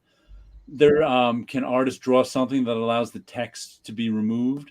That all depends on how they're working. Yeah. If they're working Marvel style, which is what Stan Lee developed in the 60s, where he just does a plot and then gives the plot to the writer, and the writer, to the artist, and the artist actually ends up doing a lot of the plotting in the art, and then it goes to the writer for him to script it. Or a lot of things these days are done full script, where the writer actually writes a description of what's going on in the panel and writes the dialogue that's going to be in there, and it's up to the artist to make sure it fits. I think that's what makes a lot of modern comics a little more static, is the full script method. But there's always been artists who preferred one way or the other. But there's also a stage called balloon placement that usually the editor or somebody in the editorial office did when they get the script and they decide where the balloons and panels are going on the penciled art. So it can fluctuate. But you'll always find writers complaining that the artist didn't leave them enough room for dialogue, and you'll always find artists complaining that the writer covered up all his art with balloons. Sometimes. Then you get writers like Alan Moore and Neil Gaiman who specifically tailored their writing to fit the art strengths of the artist they're working with. Yeah, there are guys who do that too. But those are the more popular guys who have a choice of what artists. True. That's true. In order to do that, you have to be a popular enough writer to be able to pick your artist. I've seen scripts, and I'm sure they're in some of the back of the books or the collections I have, where it sounds like Neil's actually talking to the writer. Like, hey, how are you doing? And if you feel like you need to change anything, go ahead. Then you have scripts by Alan Moore where Dave Gibbons showed the script. Like, it was like 7 pages for the first page of Watchmen or something. And he showed where he just highlighted like 2 sentences here and there and just went for it. And then Alan Moore almost said that he should have been like a co-writer for everything that he put in art-wise and stuff. So I think it's just I think a good writer asks the person what they like to draw, what they don't want to draw, and then gives them room to do their thing. Brad Meltzer got put in his place by Rags Morales on Identity Crisis, where he was talking about how he wanted an elongated man drawn while he's holding, his wife's body. And he's like, no, you don't do it that way. And Rags did it his way. And then Brad Meltzer said, I shut up after that, So I think when it comes visually, you got to trust the artist, I think, with a lot of stuff. The problem is there's plenty of terrible artists too. So sometimes a writer will get back his stuff and go, huh? Yeah, and if you're working with an artist that doesn't have a big enough catalog for you to judge from yet, that can be a interesting situation too. And like I Hey said, guys, the listen, powerful writers who can pick their artists. What was that, Paolo? I'm gonna have to cut this short because I need to get to bed. See if I can still get 5 hours 30 of sleep. All right, we'll catch you next week then. All right, see you later. Have a good one.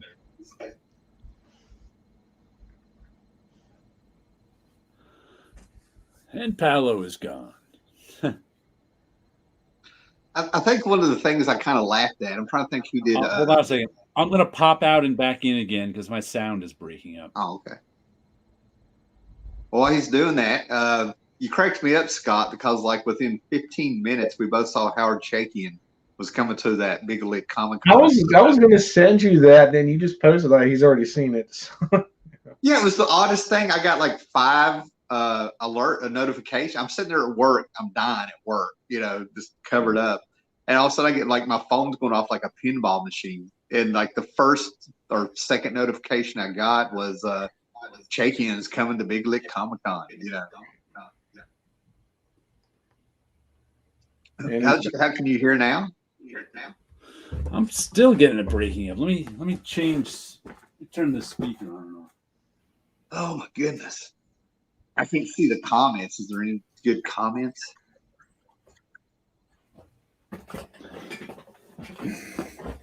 He's been reading most of them off to you. So.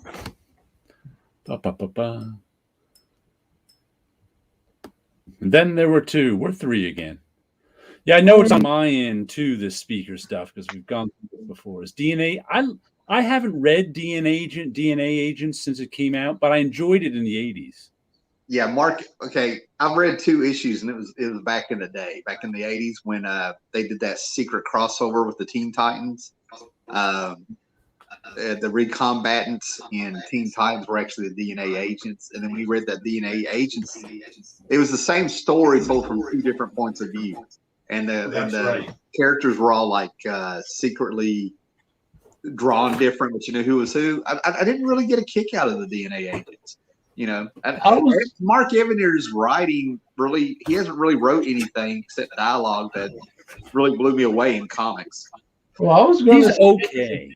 Yeah, I was going to say that I'll probably give Mark the benefit of the doubt, but it also dawns on me he created Scrappy Doo.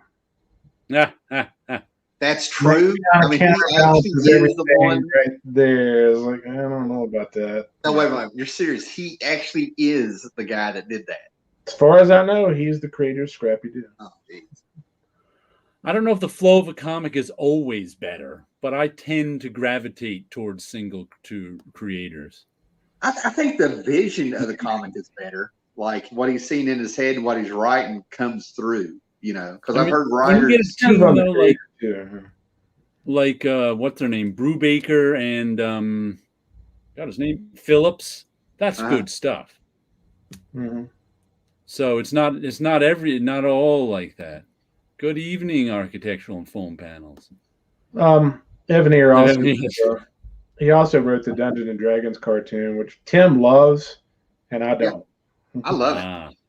Yeah, it was fun. I mean, it was on Saturday morning cartoon when you had people yelling it was a tool of the devil. It made it. It had Ralph Mouth doing a voice. Yeah. I have all of Crossfire, and it's okay. I actually remember like Mark Evanier's writing about Hollywood in the back of Crossfire more than I do the comics. Right. Now, I'm around that same era. I don't know. I must have got it in a box lot at a flea market or something, or one of those short boxes of British comics I bought for like $10. But I have like the Badger downstairs. A Run of the Badger, I think by Mike Barron.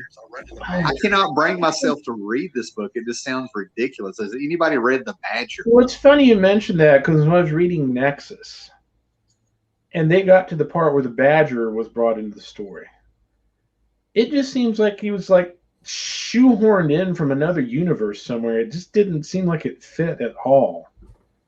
He's the Badger. I mean, he decided to call himself the Badger. You hear me? And then there was like years later, there was a character called the Ferret in this other comic book company that came out where they had a bunch of Is that Malibu? characters out in domain that they could use, and it was called the Fair. And I'm like, is this the Badger? The Return of the Badger? I agree with Sleepy. It's not a good fit in Nexus. It just seems like I bought the Badger in the 80s. I still have all my issues, but I haven't read it since then. Yeah, I mean, what's his deal? I mean, is he He get was bit by a radioactive badger? No, he was a martial artist who was crazy and thought he was a superhero. Yeah, I got the crazy stuff. Okay. And would go out and help people. That's all I remember of the Badger. I'm the Badger. Like an 80s TV show. Yeah, an 80s TV show. Let me see where my other... I still want the crossover with Automan, Manimal, in the Misfits of Science, Man from Atlantis, and Phoenix. I still want that TV crossover. You don't want Mantis or Sequest DSV? Was that in the 80s? I don't think Mantis was in the 80s. I don't think either one of 90s. those was actually in the 80s now to think about it. Yeah. Neither. Airwolf? Airwolf can pop up, Automan versus Airwolf. That'd be a good fight, Hey.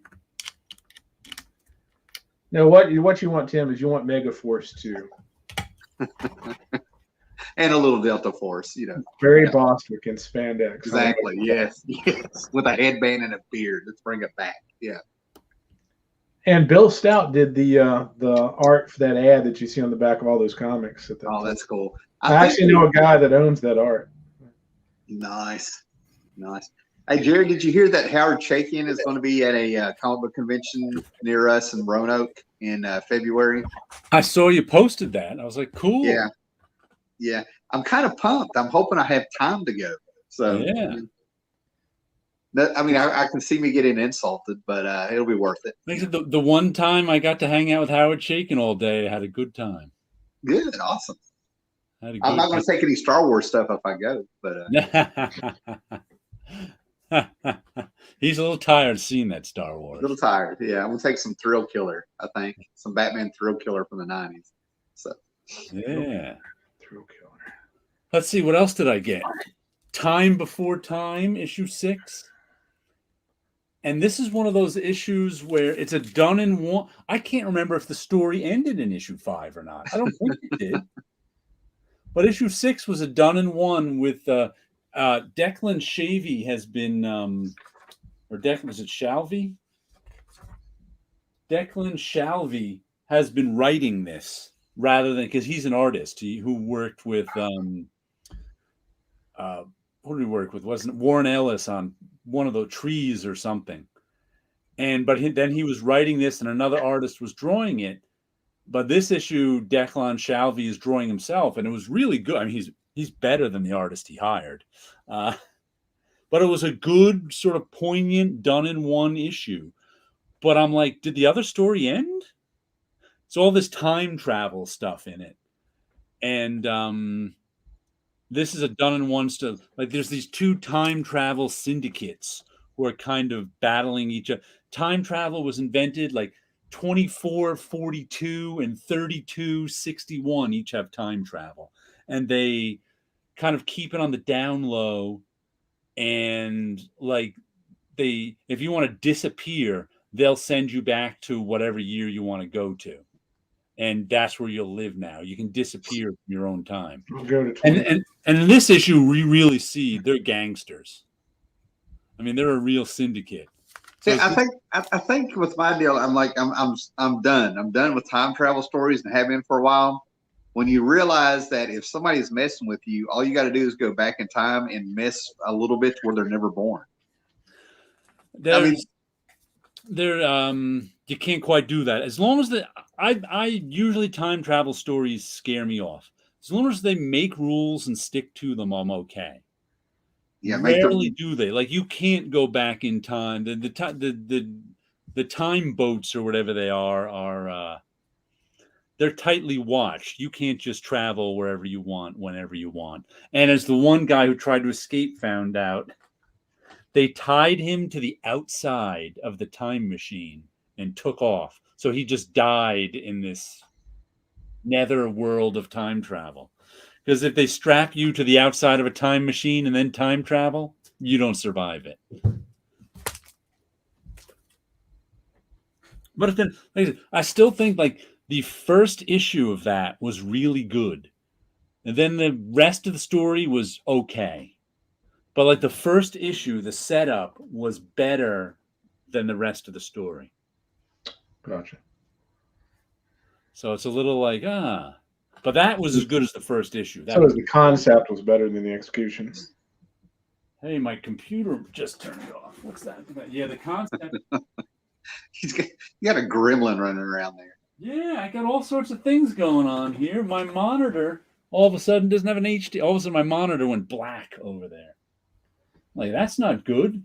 No HDMI signal from my device. Well, Sometimes just resetting a cable will fix that. But no, it's something weird's been going on. Oh, now it looks like it's restarting itself. The computer rebooted on its own. Ugh. Nice. Just trouble. And I switched to, I think it's my Bluetooth that's causing the breakup, because I switched to this little wired speaker, and it's nothing's breaking up now. Devices. do you have more than one Bluetooth speaker? Yeah. That may be why too. Well, I don't have more than one connected. Okay. One's turned off in the other room.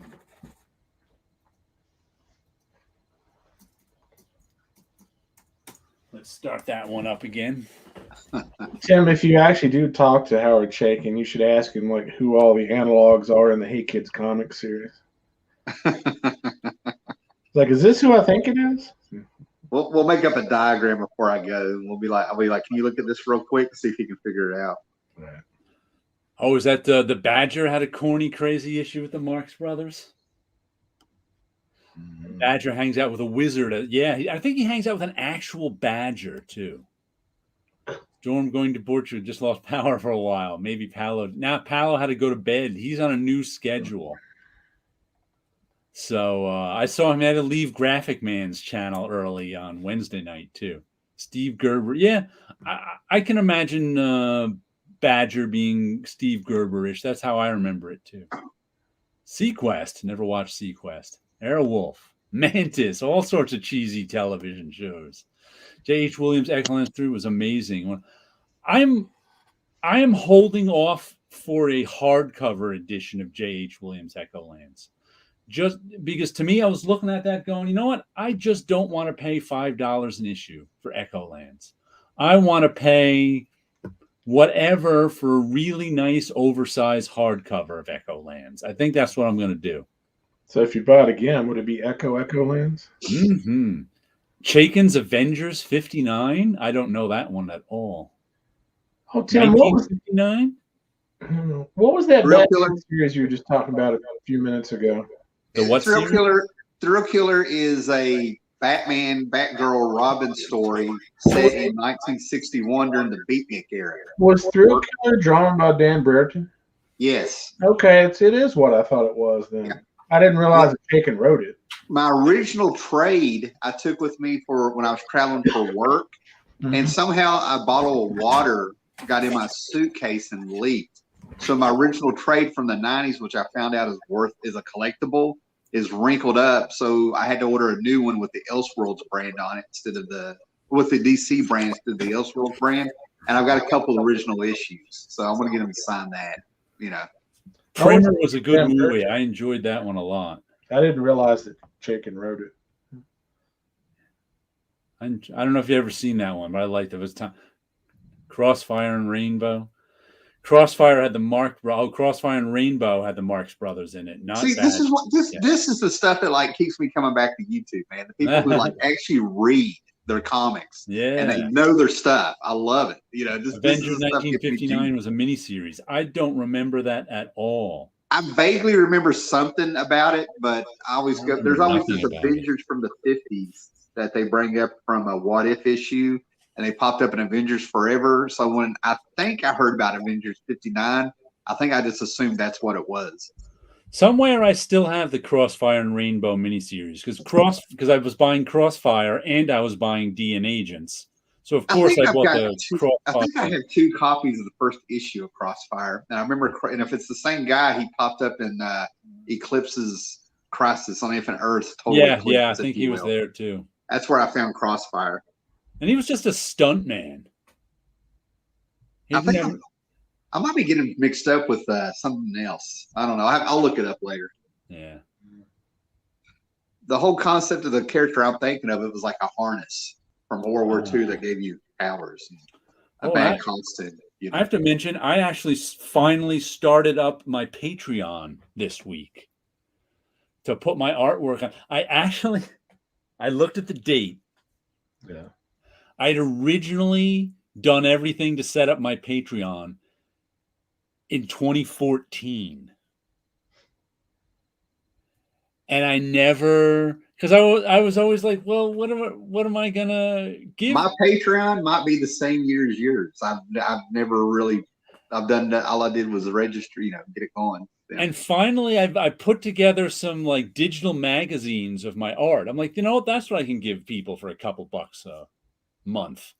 So I put together these digital magazines of my art that you can get on my Patreon for I think $6. And I actually started it up this week. I was like, oh, cool. So now I have to actually promote it too, because I have to let people know it's there. So I'll let the 8 people watching know that my Patreon is up, and you can go to jaredosborne.com and click on the Patreon link. Or else I'm going to put the link in every one of my videos from now on. So you'll be able I wonder if you intentionally misspelled it as Patron, how many people would think it was alcohol and start sending you money? If I had a piece of Patron, I'd be much better off than having a Patreon. Well, guys, I got home about 10 minutes before I jumped on here. The wife got called out because she's on call, hospice nurse. So I think I'm going to hop off here, get something to eat, and go to bed. I'm working all weekend. So okay. Y'all have a good night. Good to see you. Scott and I'll hang out for a while. You have a good one. See you later. Bum, bum, bum. Ugh. And then there were 2. Now, together we fight crime. Can write that again. I actually tried to reread my Crossfire. I was missing like 2 or 3 issues of Crossfire, which has very good covers, by the way, by Dan Spiegel. And I bought them like 10 years ago. It was sometime, maybe 15 years ago now, when mycomicshop.com opened, and they had tons of the indie stuff that I had missed individual issues of for right. So I finally bought the like 2 or 3 issues I somehow didn't get of Crossfire. And I was like, oh, I should really reread this. I think I reread 2 issues and was like, I'd rather read something else. So now I look at the covers of Crossfire and go, oh, that one looks cool. That one looks cool. Or flip through them, but I don't actually read them. One of my mutual friends that both Tim and I have posted an image of Space Rangers, and I can't remember the publisher on that. It was one of the indie publishers in like the early 90s or something like that. But the covers, it was like the Go Key comics. The covers were so much better than the interiors. It was like a 19-day difference. Crossfire was a bail bondsman who inherited the Crossfire suit from a crook. He bailed out. Oh, I think that was it. You're right. He was like a bail bonds, but he didn't have any superpowers. He was just, and he went out to do good he wasn't the first Crossfire. How many superheroes are there that's inherited the suit from somebody else? More than one. Oh, Howler likes his job. Yeah, I'd hope so. Fans are trying to know it's not the DC character, no. Space Ranger, not the DC character, I'm assuming. No, not the DC character.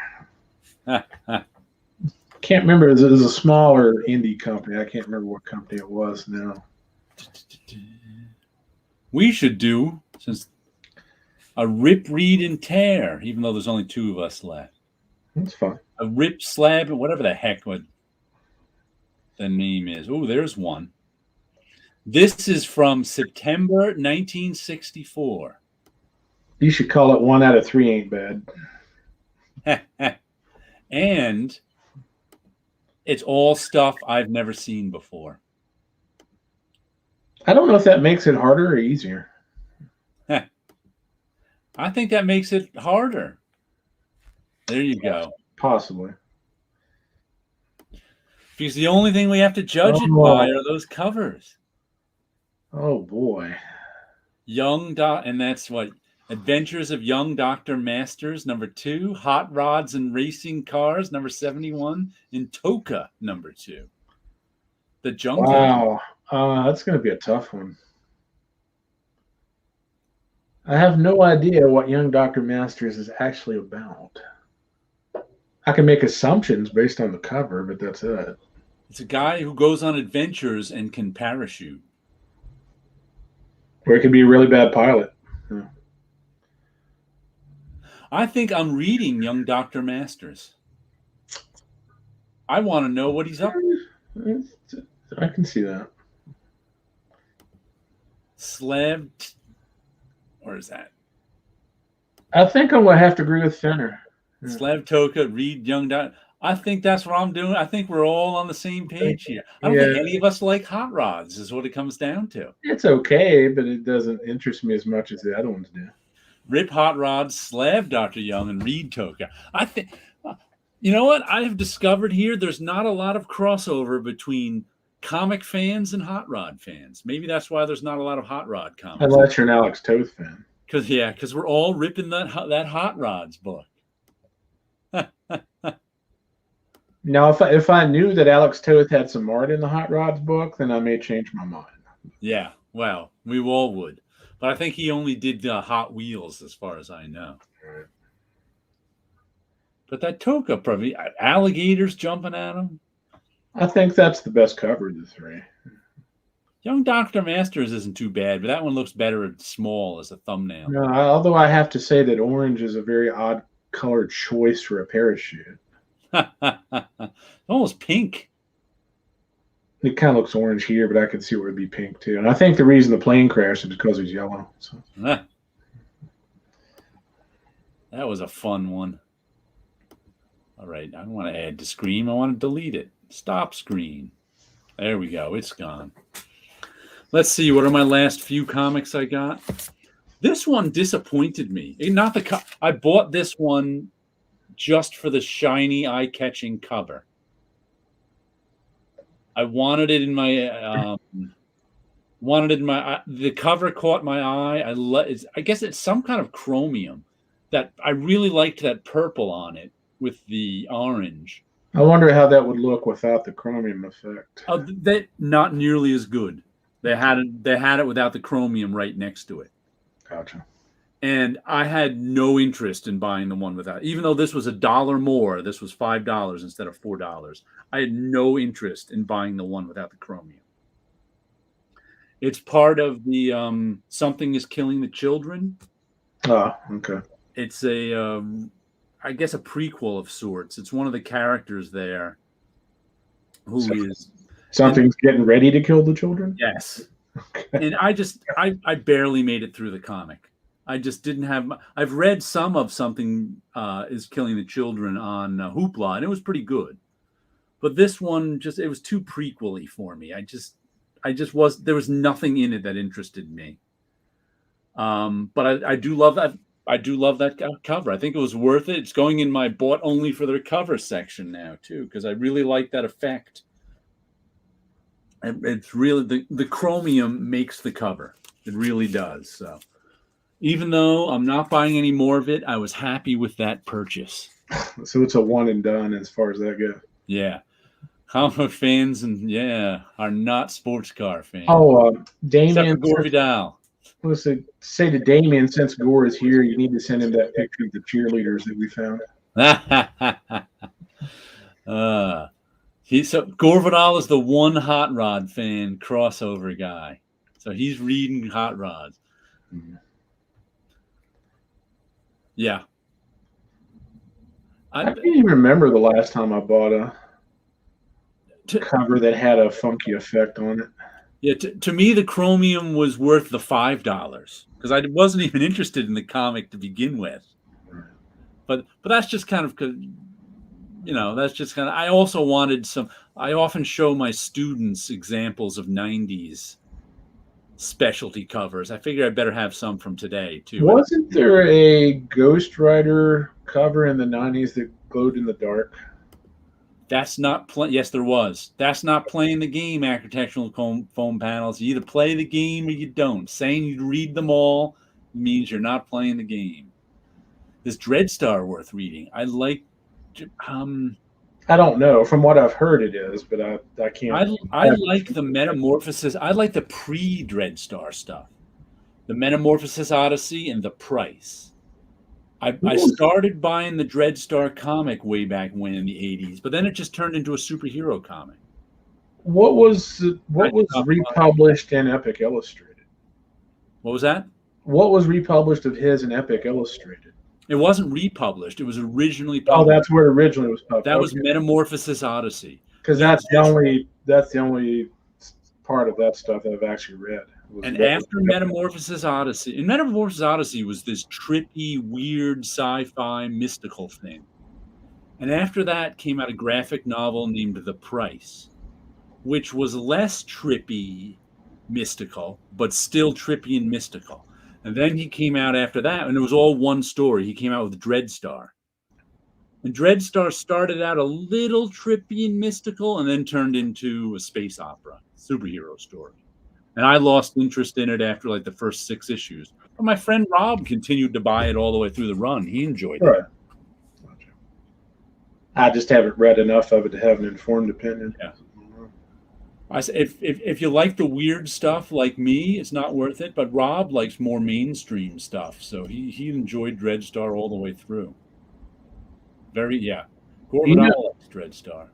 You know who would have been perfect for gimmick covers back in the day if they'd have done them back then? Would have been Jim Steranko. Yeah.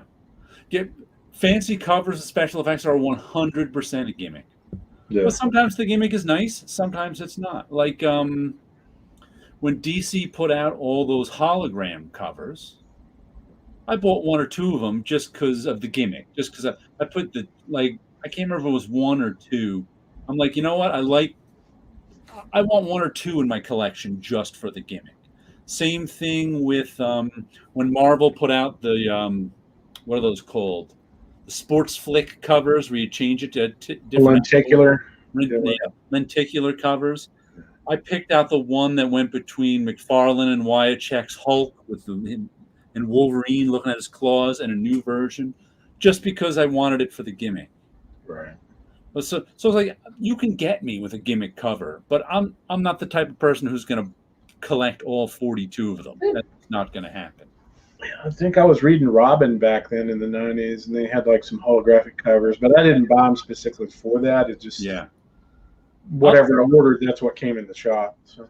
I'm okay with buying any comic just because I like the cover. I really don't do it that often. But I'm okay. I've got a little section that's about 100 comics that's labeled bought just for their covers. Yeah, there's certain comics I buy just because certain artists did the cover. Yeah. So I'm okay. I'm okay with that. I'm okay with their as long as they give me a choice. Right. I don't want to have to. If like I was a regular buyer of whatever I'm a regular, if all of a sudden Usagi Yojimbo started charging an extra $1 for a fancy cover, I'd be annoyed with it.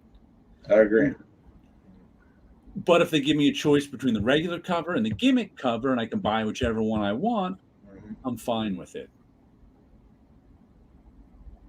Well, how many covers did Star Wars #1 have? The Last Incarnation. Oh, the Star Wars! No, it had like there was over 50, between 50 and 100 different covers. It was crazy. That's just nutty. The variant I missed was Adam. Yeah, that one for some reason I haven't seen it. I remember seeing that one like 4 years ago on YouTube when everybody was chasing it and hardly anyone got to. It was like $200 then. It was. Has Adam Hughes done anything in the past couple of years? Has what? Has Adam Hughes done much of anything in the past? Yeah, I think he's still doing covers. I see his stuff. Okay, because it just dawned on me, like, I haven't seen new Adam Hughes material in quite a while. But it's completely random that one became so expensive. Like, he's done tons of Pretty Women on covers, but that one became super. I even remember someone buying the Italian version of it for like $20. Same cover for $20. He was like, I'm going to get this one instead of the $200 one. I thought that was interesting.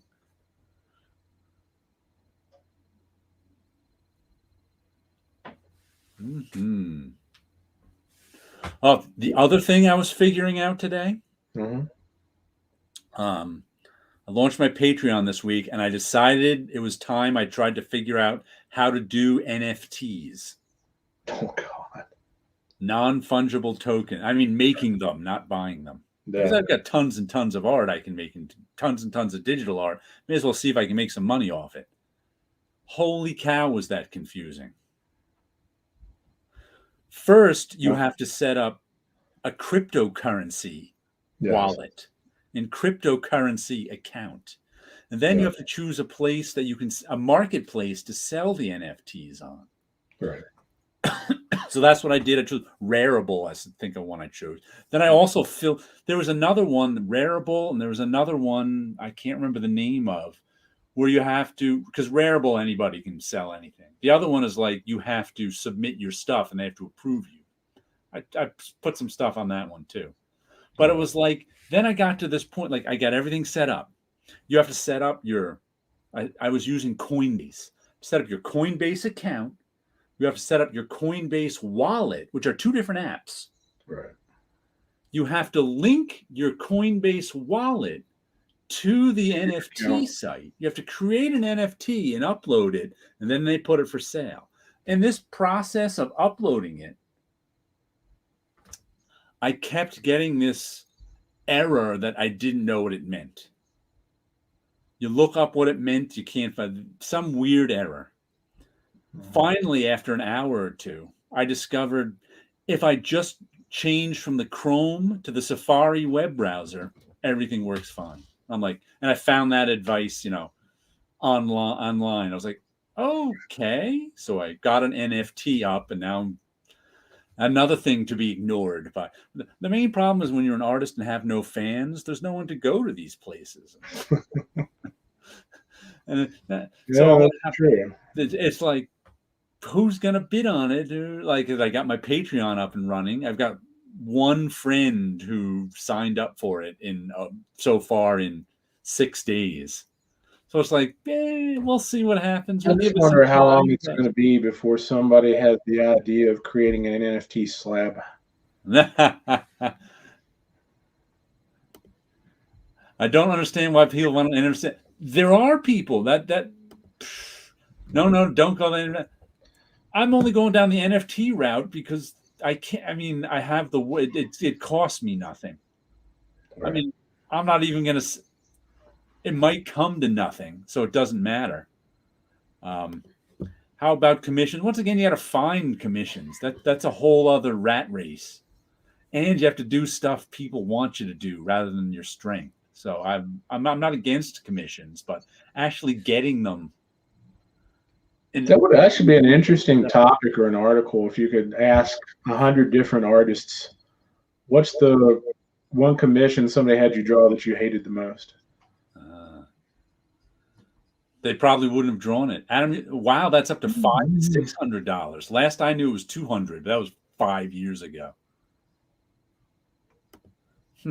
I never like buying for only a cover. I only make a few exceptions too. But I would like to collect on. Yeah, right. Exactly. Whenever I find myself saying, I always say I buy stuff just for the cover, but that's really 1 in 100 things I buy just for the cover. Because if you're buying stuff just for the cover, you end up with a whole lot of comics you don't want.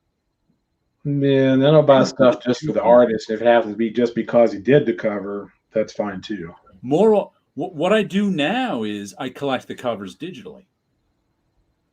So I just find a JPEG of the cover online and put it into a file and look at it on my iPad. Just because that's easier than buying a comic. But something like this specialty cover you can't look at on an iPad. But that's it's like I have like Action Comics 1 through 200 cover, or maybe it's Superman 1 through 200 covers. I just got off the internet somewhere, and like I have that.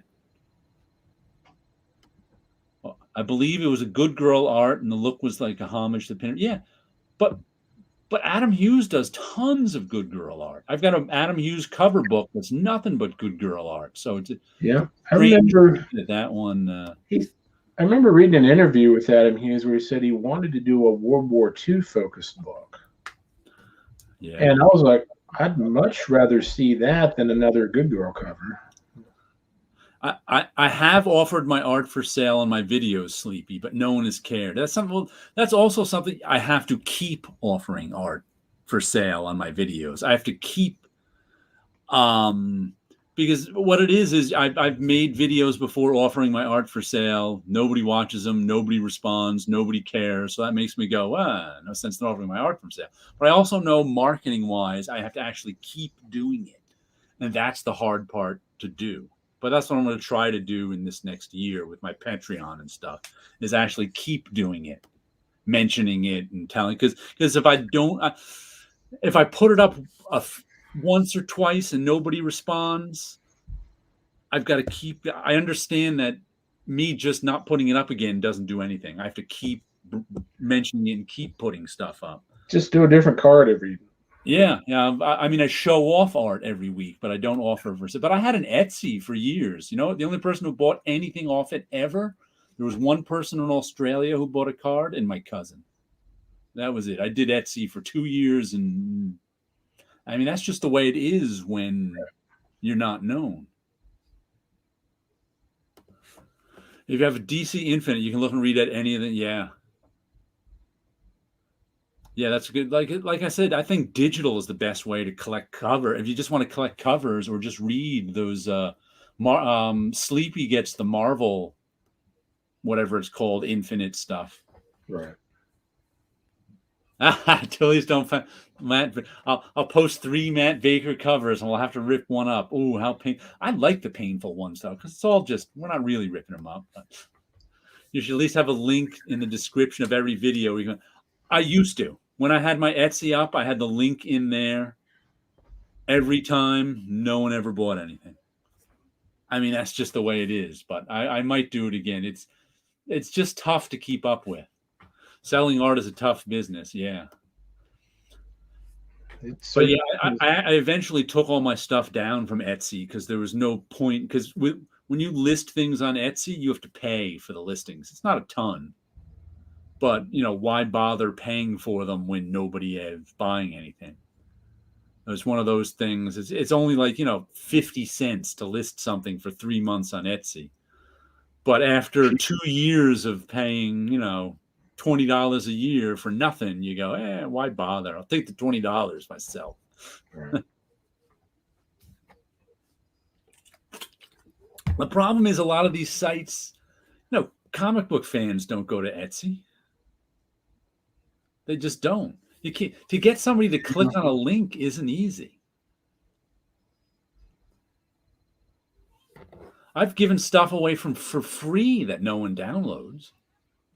I've had my Ghost of 5th Street comic up there for free. No one ever downloads it. I have it on my Patreon now. You can go.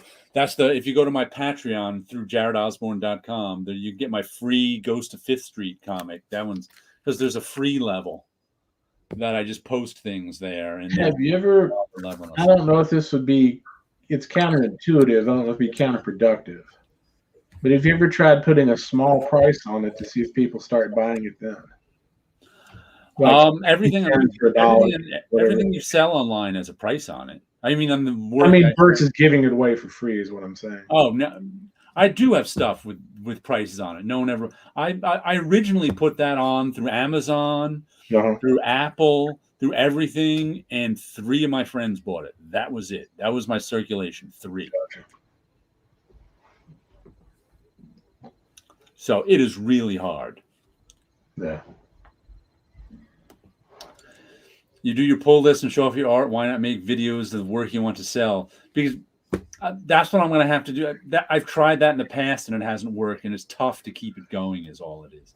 My son always wanted to get something in an artist alley at the local con. One year he decided to buy an original piece.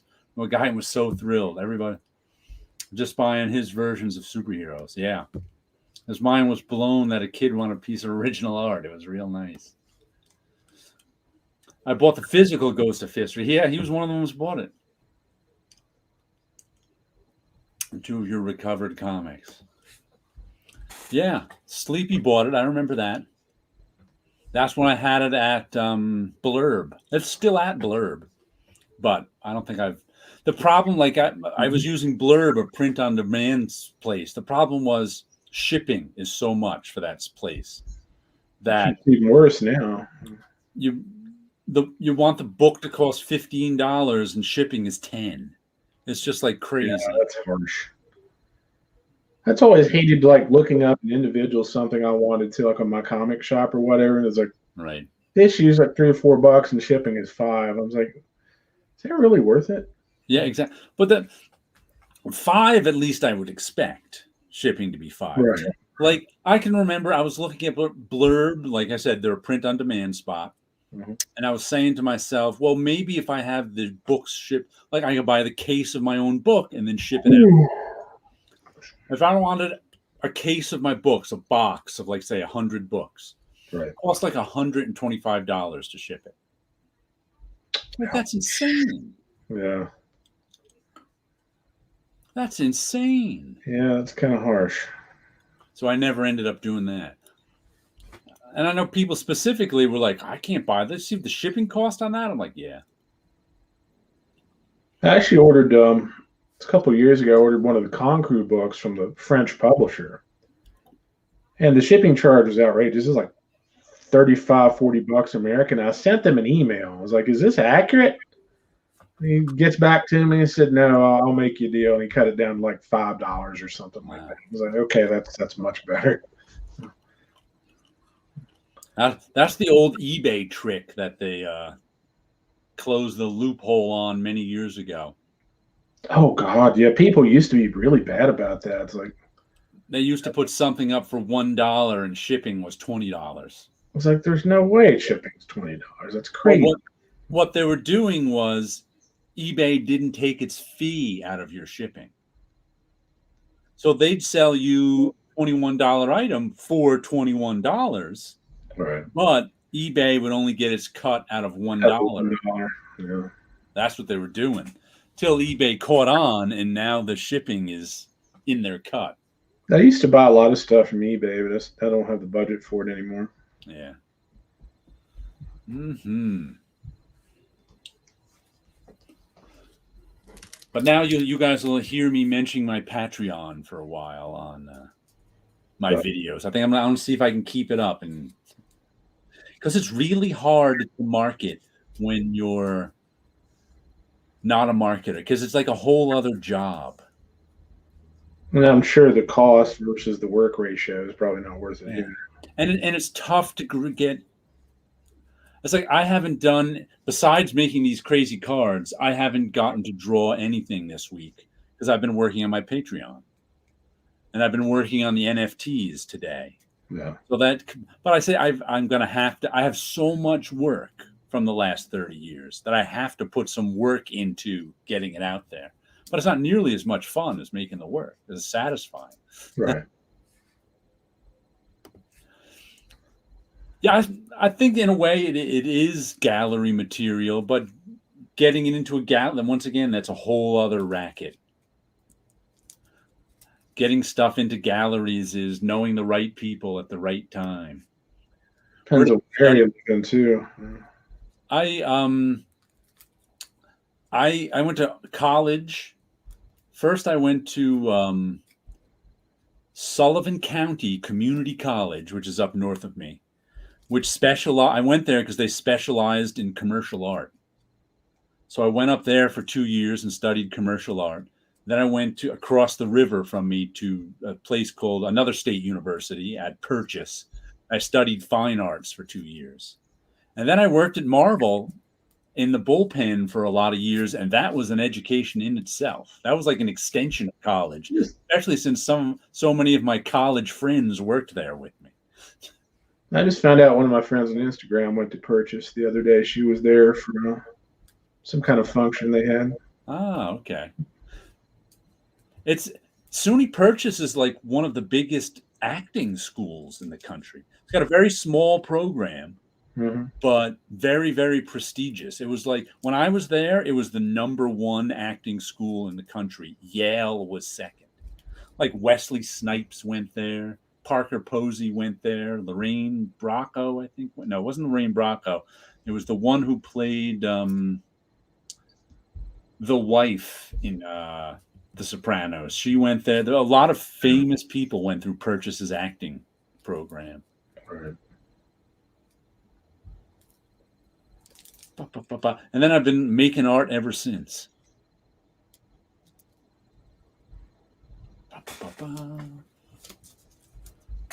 Here I am shuffling these cards again. Terrence mentioned he got a tape from a guy on Bandcamp. I keep seeing these articles, and I don't know if they're like self-fulfilling or if they're just hoping this will happen in the future, but they're talking about older formats of music like 8 tracks and cassettes, 45s, things like that, coming back and being popular again. I was like, I don't know. I can't see that. Especially when you can get a CD now for less than half the price of a vinyl. I think digital is here to stay with music. Which 15 years ago was the exact opposite. Yeah. You couldn't even give vinyl away 15 years ago. The last 2 comics I got, one was Kaiju Max Season 6. This was a good issue. I enjoyed it. And Sleepy was saying that he saw Xander Cannon at a con years ago who told him this is going to be the last season of Kaiju Max. But neither of us have seen that verified anywhere else. Gotcha. So he could have changed his mind if it's selling well and get more, but this is 4 of 6. He does 6-issue seasons, and I've enjoyed that. Well, I didn't buy the first one. I started with season 2. I've enjoyed them all. Good stuff. About kaiju in a prison for kaiju. That seems like such an odd concept. And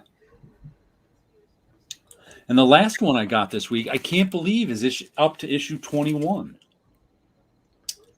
And that's Once in Future, issue number 21. This was one of those, was originally a 6-issue miniseries. Then they decided to keep it going, and it's still going. I'm like, cool. The story doesn't really show any sign of ending because this is the one that with the grandma who is sort of like Buffy the Vampire Slayer, is who she's compared to, right, who used to fight to keep all these monsters in check. Then they kind of all went away. And the monsters exist because people believe in them. So the more people believe in the monsters, the more they kind of exist in our world. So like the fairy world crosses over into our world, the more that people believe in the different things. So one of the big turning points came, and it was sort of good, but standard, the first 12 issues or stuff. And where they're fighting monsters and keeping them at bay. Mm-hmm. Then somewhere 5 or 6 issues ago, and there was some secret British branch of the government that worked with them to keep things quiet, who really weren't hands-on but kept an eye on the monster hunters. Right.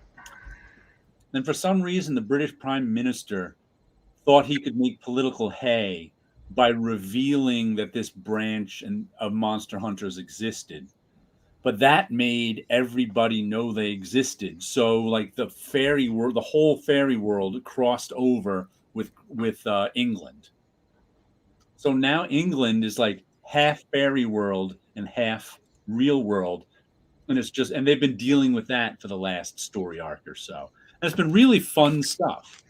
And like in this, like one of the story points, kind of the original villain in it, mm-hmm, King Arthur, who came back, and he was a Briton, the 6th century King Arthur.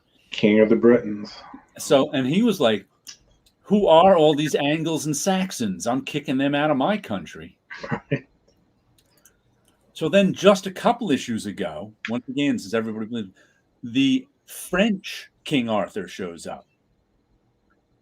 And he wants to kill the guy who he says is pretending to be King Arthur. So that was an interesting. I wasn't expecting that. It's like, no, I'm Spartacus. Yeah, that was fun stuff.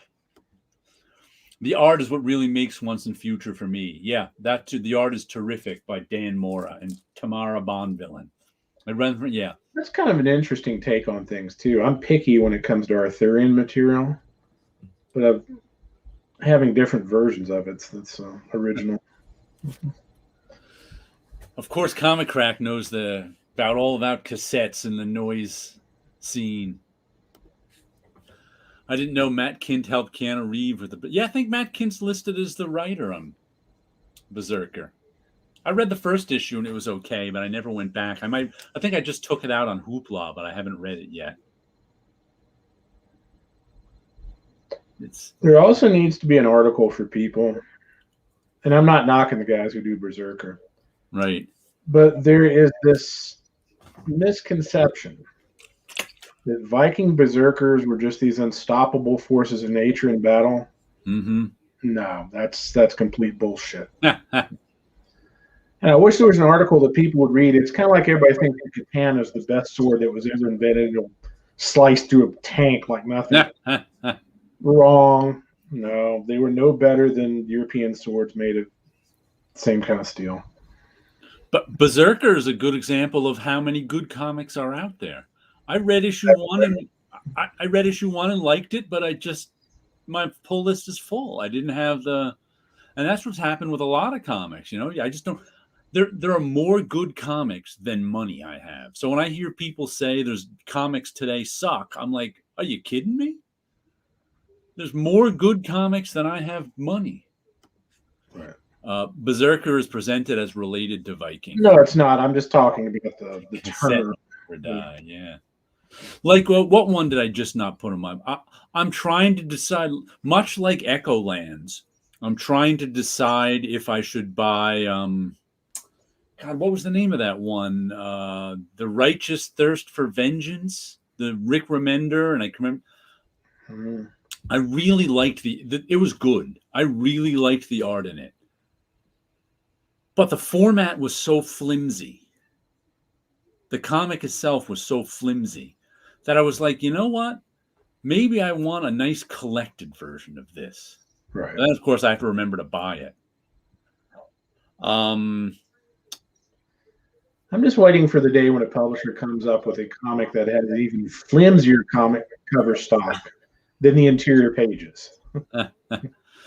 Fenner 27. Yeah. You should have seen me trying to decide if I should buy The Last Ronin or not, because I'm not a Turtles fan, first of all. Right.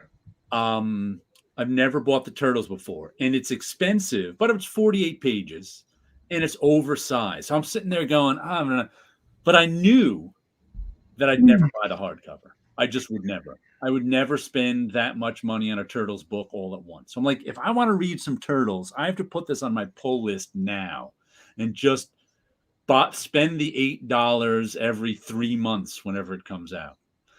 But I was sitting there contemplating, should I get this? Should I not get this? Should I bother? Should I? It took me, but that's what I do. First thing I do, an $8 miniseries, 5 issues, that's $45 I'm going to be spending. Do I like Turtles $45 enough?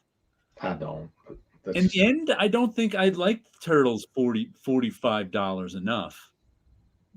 But I'm enjoying reading it. So I get, I'm not buying it. I'm not when I think about I'm spending $45 on it, I kind of regret it, but I don't regret it since it's every 3 months. That Righteous Thirst issue was really good, but I didn't like the physical comic book. It's hard to tell where Righteous Thirst will go in the next few issues. I did love but it doesn't exactly. I mean, I really like the art in it. The storytelling in the art was beautiful. I mean, the attention to detail in the story, because a lot of the storytelling was just this guy traveling, and they'd give you hints to his personality in his traveling, and the artist just did such a nice job. Let me see, I think it's still over here. With that title, they should have a marketing tie-in with like an IPA or something. Paolo's not here to correct me on this name. Andre Lima Araujo. Hold on. The U is its own syllable. Araujo. He'd correct me on that. I know I'm off, but he did such a nice job with his. But the physical, and it didn't help that I got 3 self-covered comics that week, as this one is, and 2 of them got bent up on me. So that made me go, Yeah. So, like, just these scenes of him riding the bus. Here, let me get this comment down. There's just scenes of him riding the bus, and that give us all a little sneak peek at his personality and him interacting with people. And just the visual storytelling was really, really nice. That's good. But do I want to get it in this format? Because I was really annoyed by the flimsiness of it. Right. Because I've been buying a lot of indie comics that have good cover stock. Yeah, the serial killer shit isn't my taste. Yeah, but Araujo is excellent. Really, yeah. It wasn't just the art; it was the storytelling of the art. Oops, where did we go? I remember reading an issue or 2 of Invader Zim, but I never really read a lot of it. I never liked the art style on Invader Zim. You missed Tim too, Terrence. He was here for a while too. Both of them had to go to bed.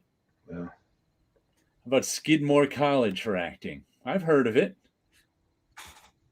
I haven't. But I don't know much about it. But yeah, it was a big week for me. I think I spent... Whoops. Just knocked everything over. I think I spent $44 on comics. Been a while since I spent $44 on comics. But back in the day when I was ordering stuff at a previews, I didn't even think twice about how much it cost. Tim? Thank God he's gone. Or Berkeley, Mass for music. Yeah, Purchase where I went was an art conservatory too. In that that's the history of Purchase is interesting enough because it was built in the 60s when Nelson Rockefeller was governor of New York. And the story goes, I don't know if this is apocryphal or not, that Nelson Rockefeller, of course, was a freaking Rockefeller. So he comes from rich old money. Yeah. He didn't like the nouveau rich who lived in Westchester, New York.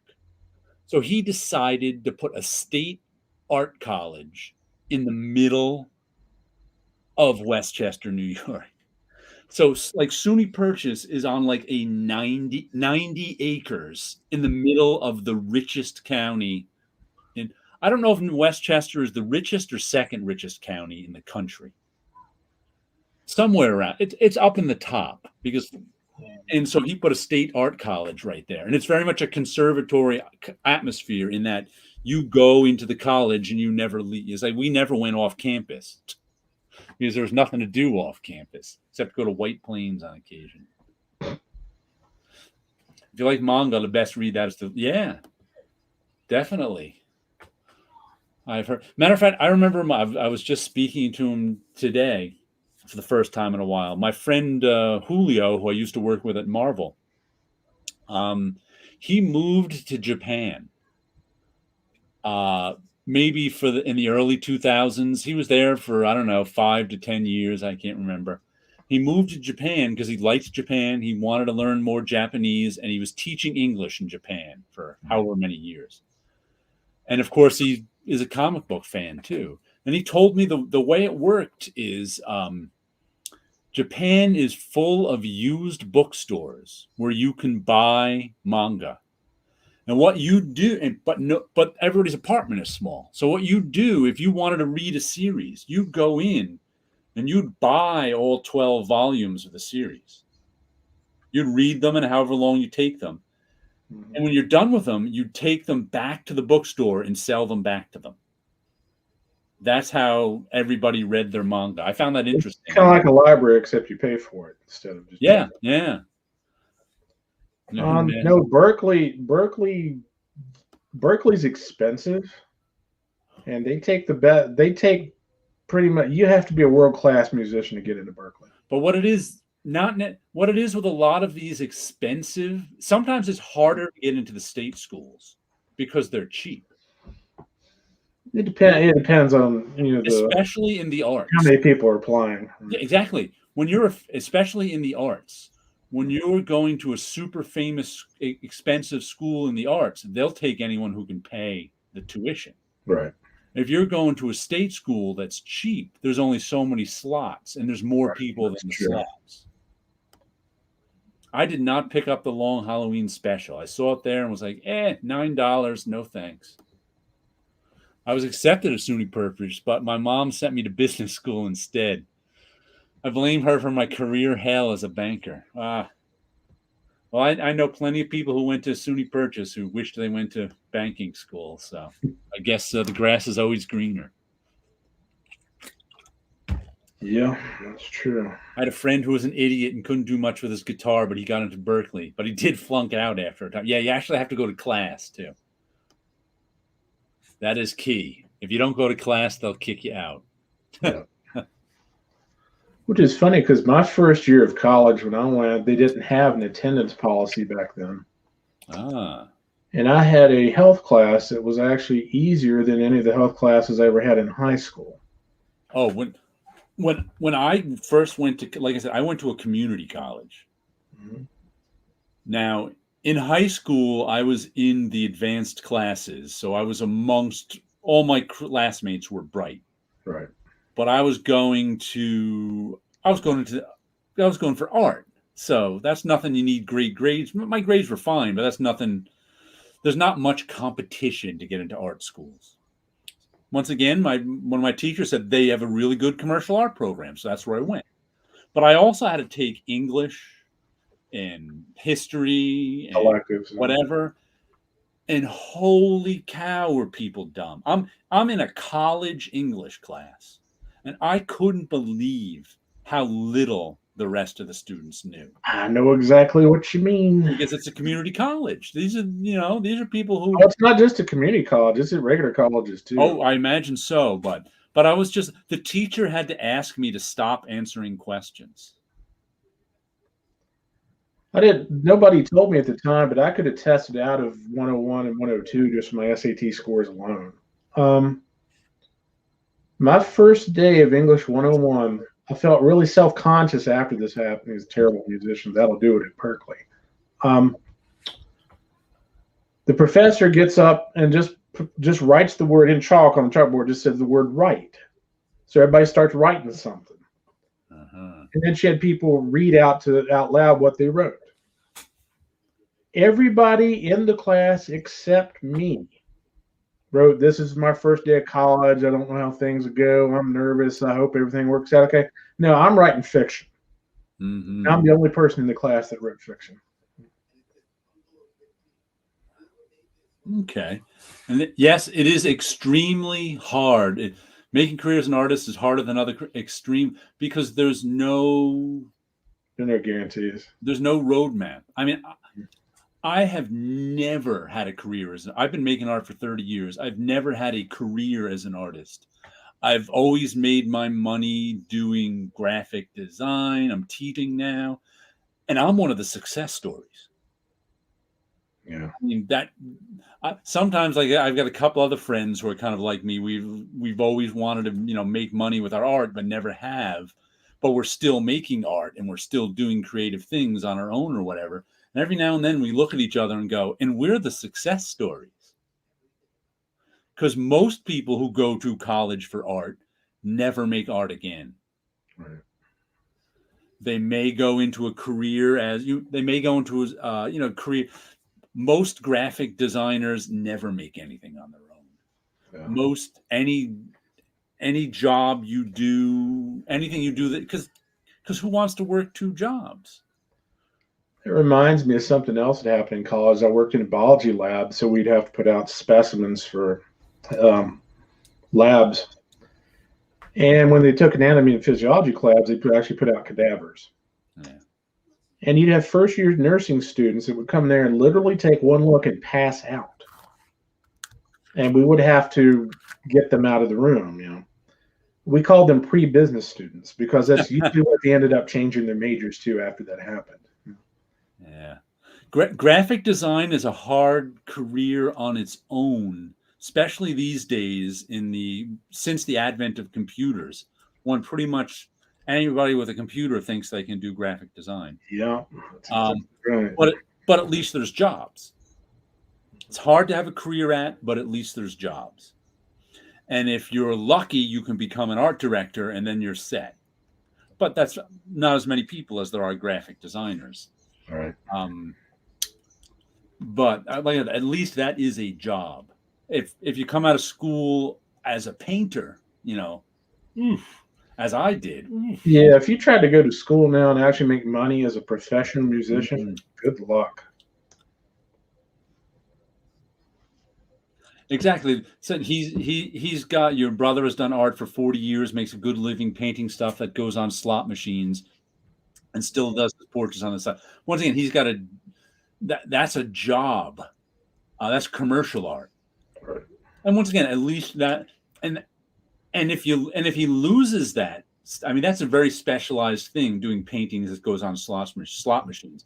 If he loses that job, finding another one that good would be difficult, because sometimes you find your niche, and if your niche goes away, you're in trouble. And then once you're over the age of 40, it's even harder. I wouldn't say the internet killed many publishing jobs. I'm just saying the graphic design is so easy on a computer that there's so many more graphic designers now, which drove salaries down. Yeah. And now, and also, as I've said before, publishing is a very female-centric business. So if you're a 50-year-old guy, and it's also a very young female publishing business. So if you're a 50-year-old guy in publishing, it's hard. When you can hire, first of all, the people hiring the graphic designers don't know the difference between a good one and a bad one. They just know someone shows up for work and does the job. Right. That's what they know.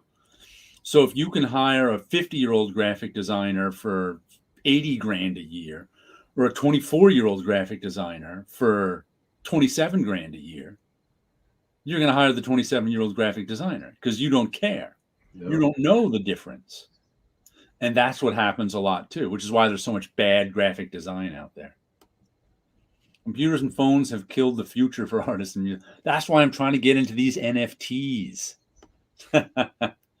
People put down the comics industry probably pays artists and writers more than most of them were able to get elsewhere. Yeah, maybe.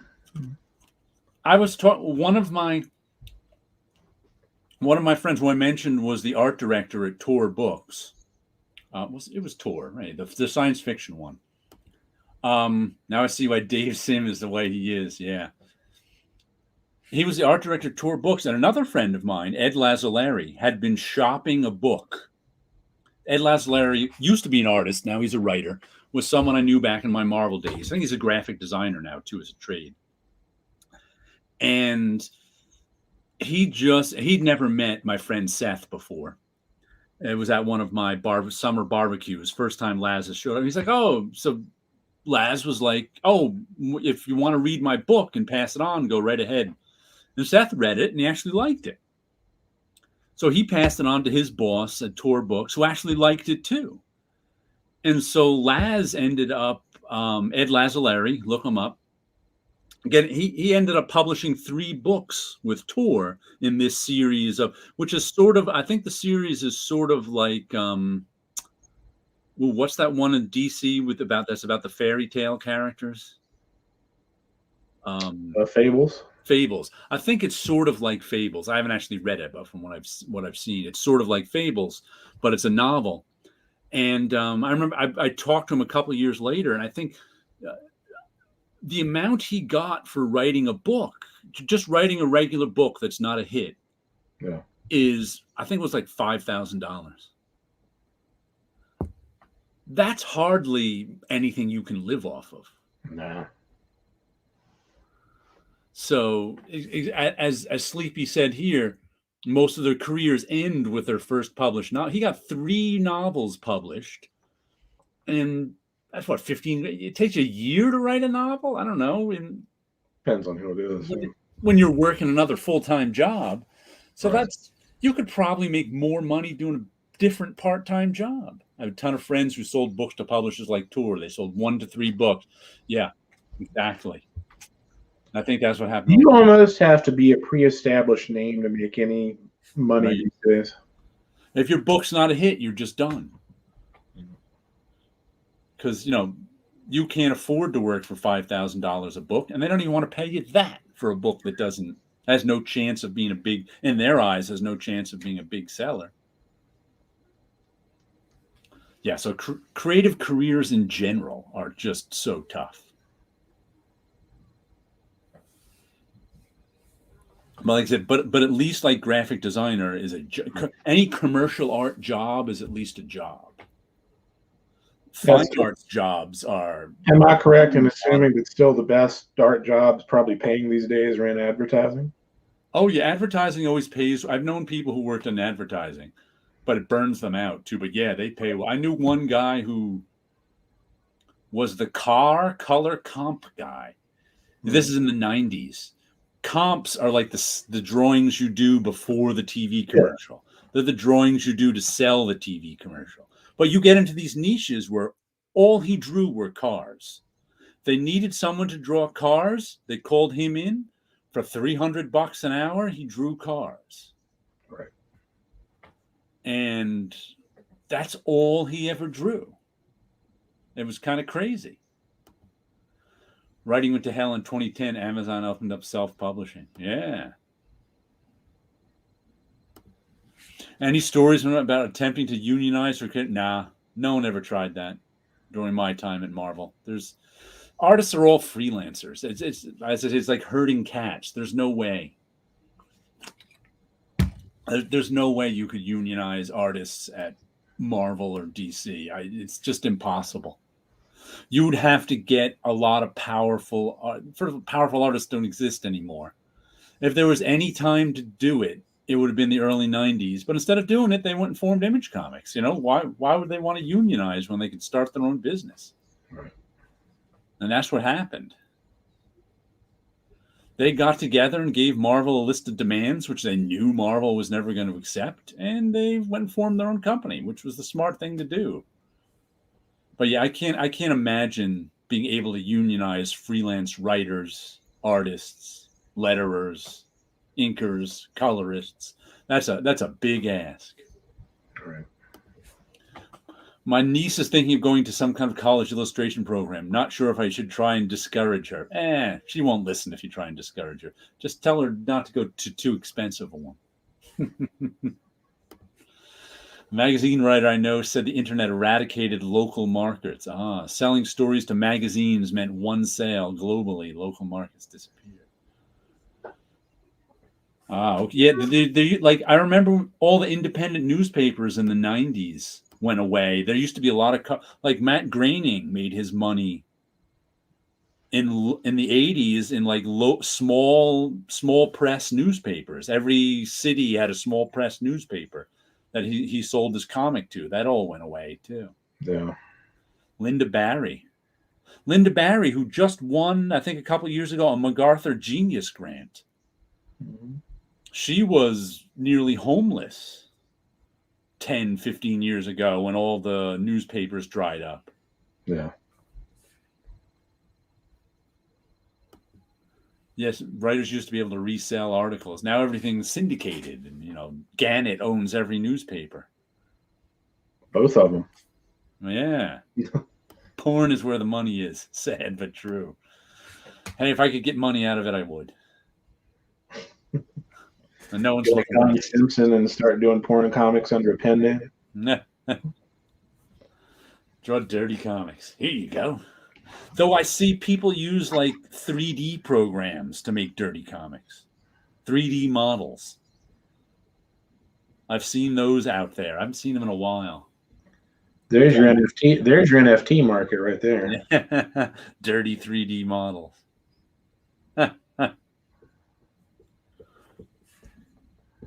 Yeah, there's not as much money in porn as there used to be. That's true too. Now that everybody can download it for free. You should start up a website called Only Artists. OnlyFans was actually just trying to market to artists a few months ago. They started showing up on my feed as, you know, marketing to artists to join OnlyFans. I noticed that it just wrote here. Robert Sterling wrote for Playboy, big money. In fact, I saw Playboy just starting to sell NFTs too. By floppies for the artwork, like Rage vs. Avengers you were talking about. Yeah.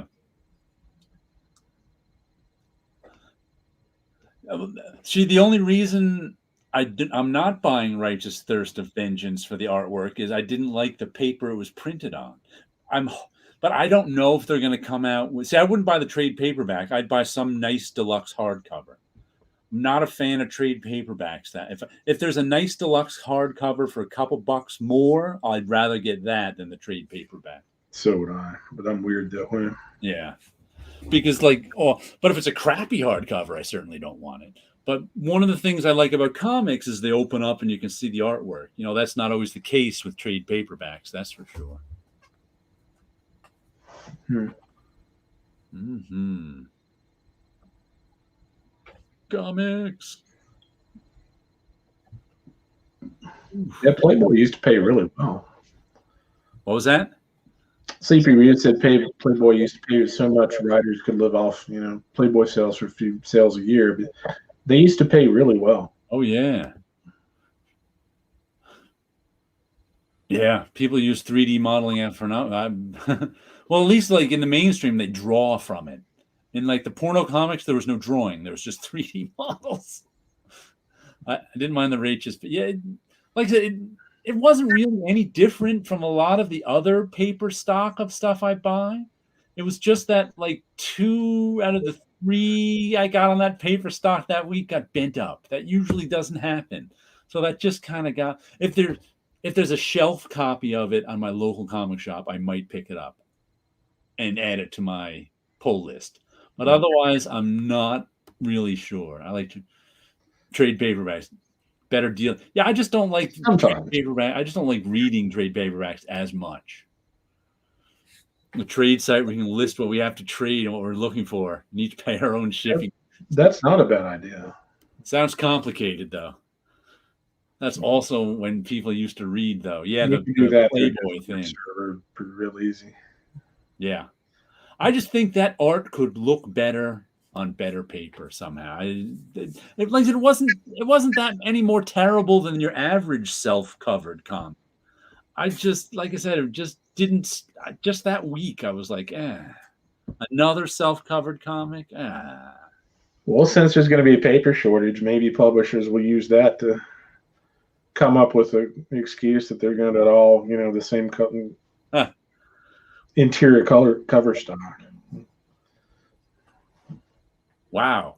All my missing issues came in this week, and I picked up 20 Q Comics Wednesday. No DC or Marvel, no House of Slaughter. Wow, that's a lot of comics.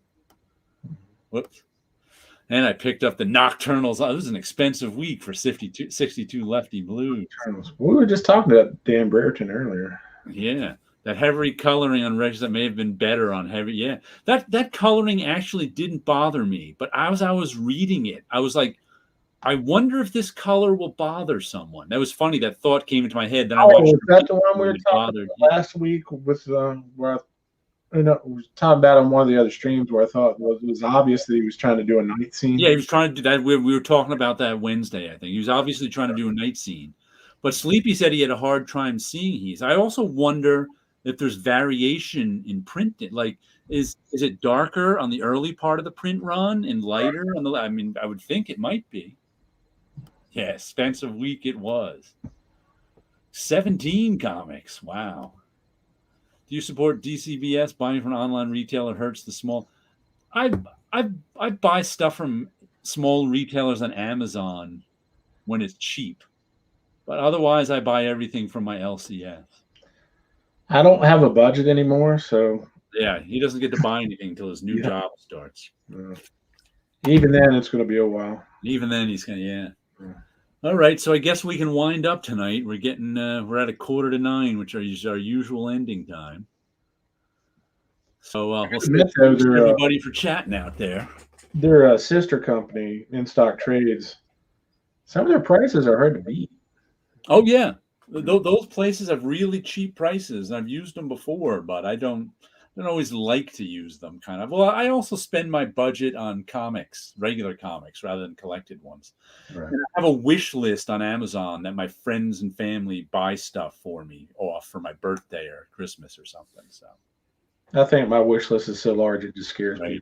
Yeah, we have that large wish list. People can't buy stuff for you. Later, Comic Crash. You guys have a good night out there, and we'll catch you next week.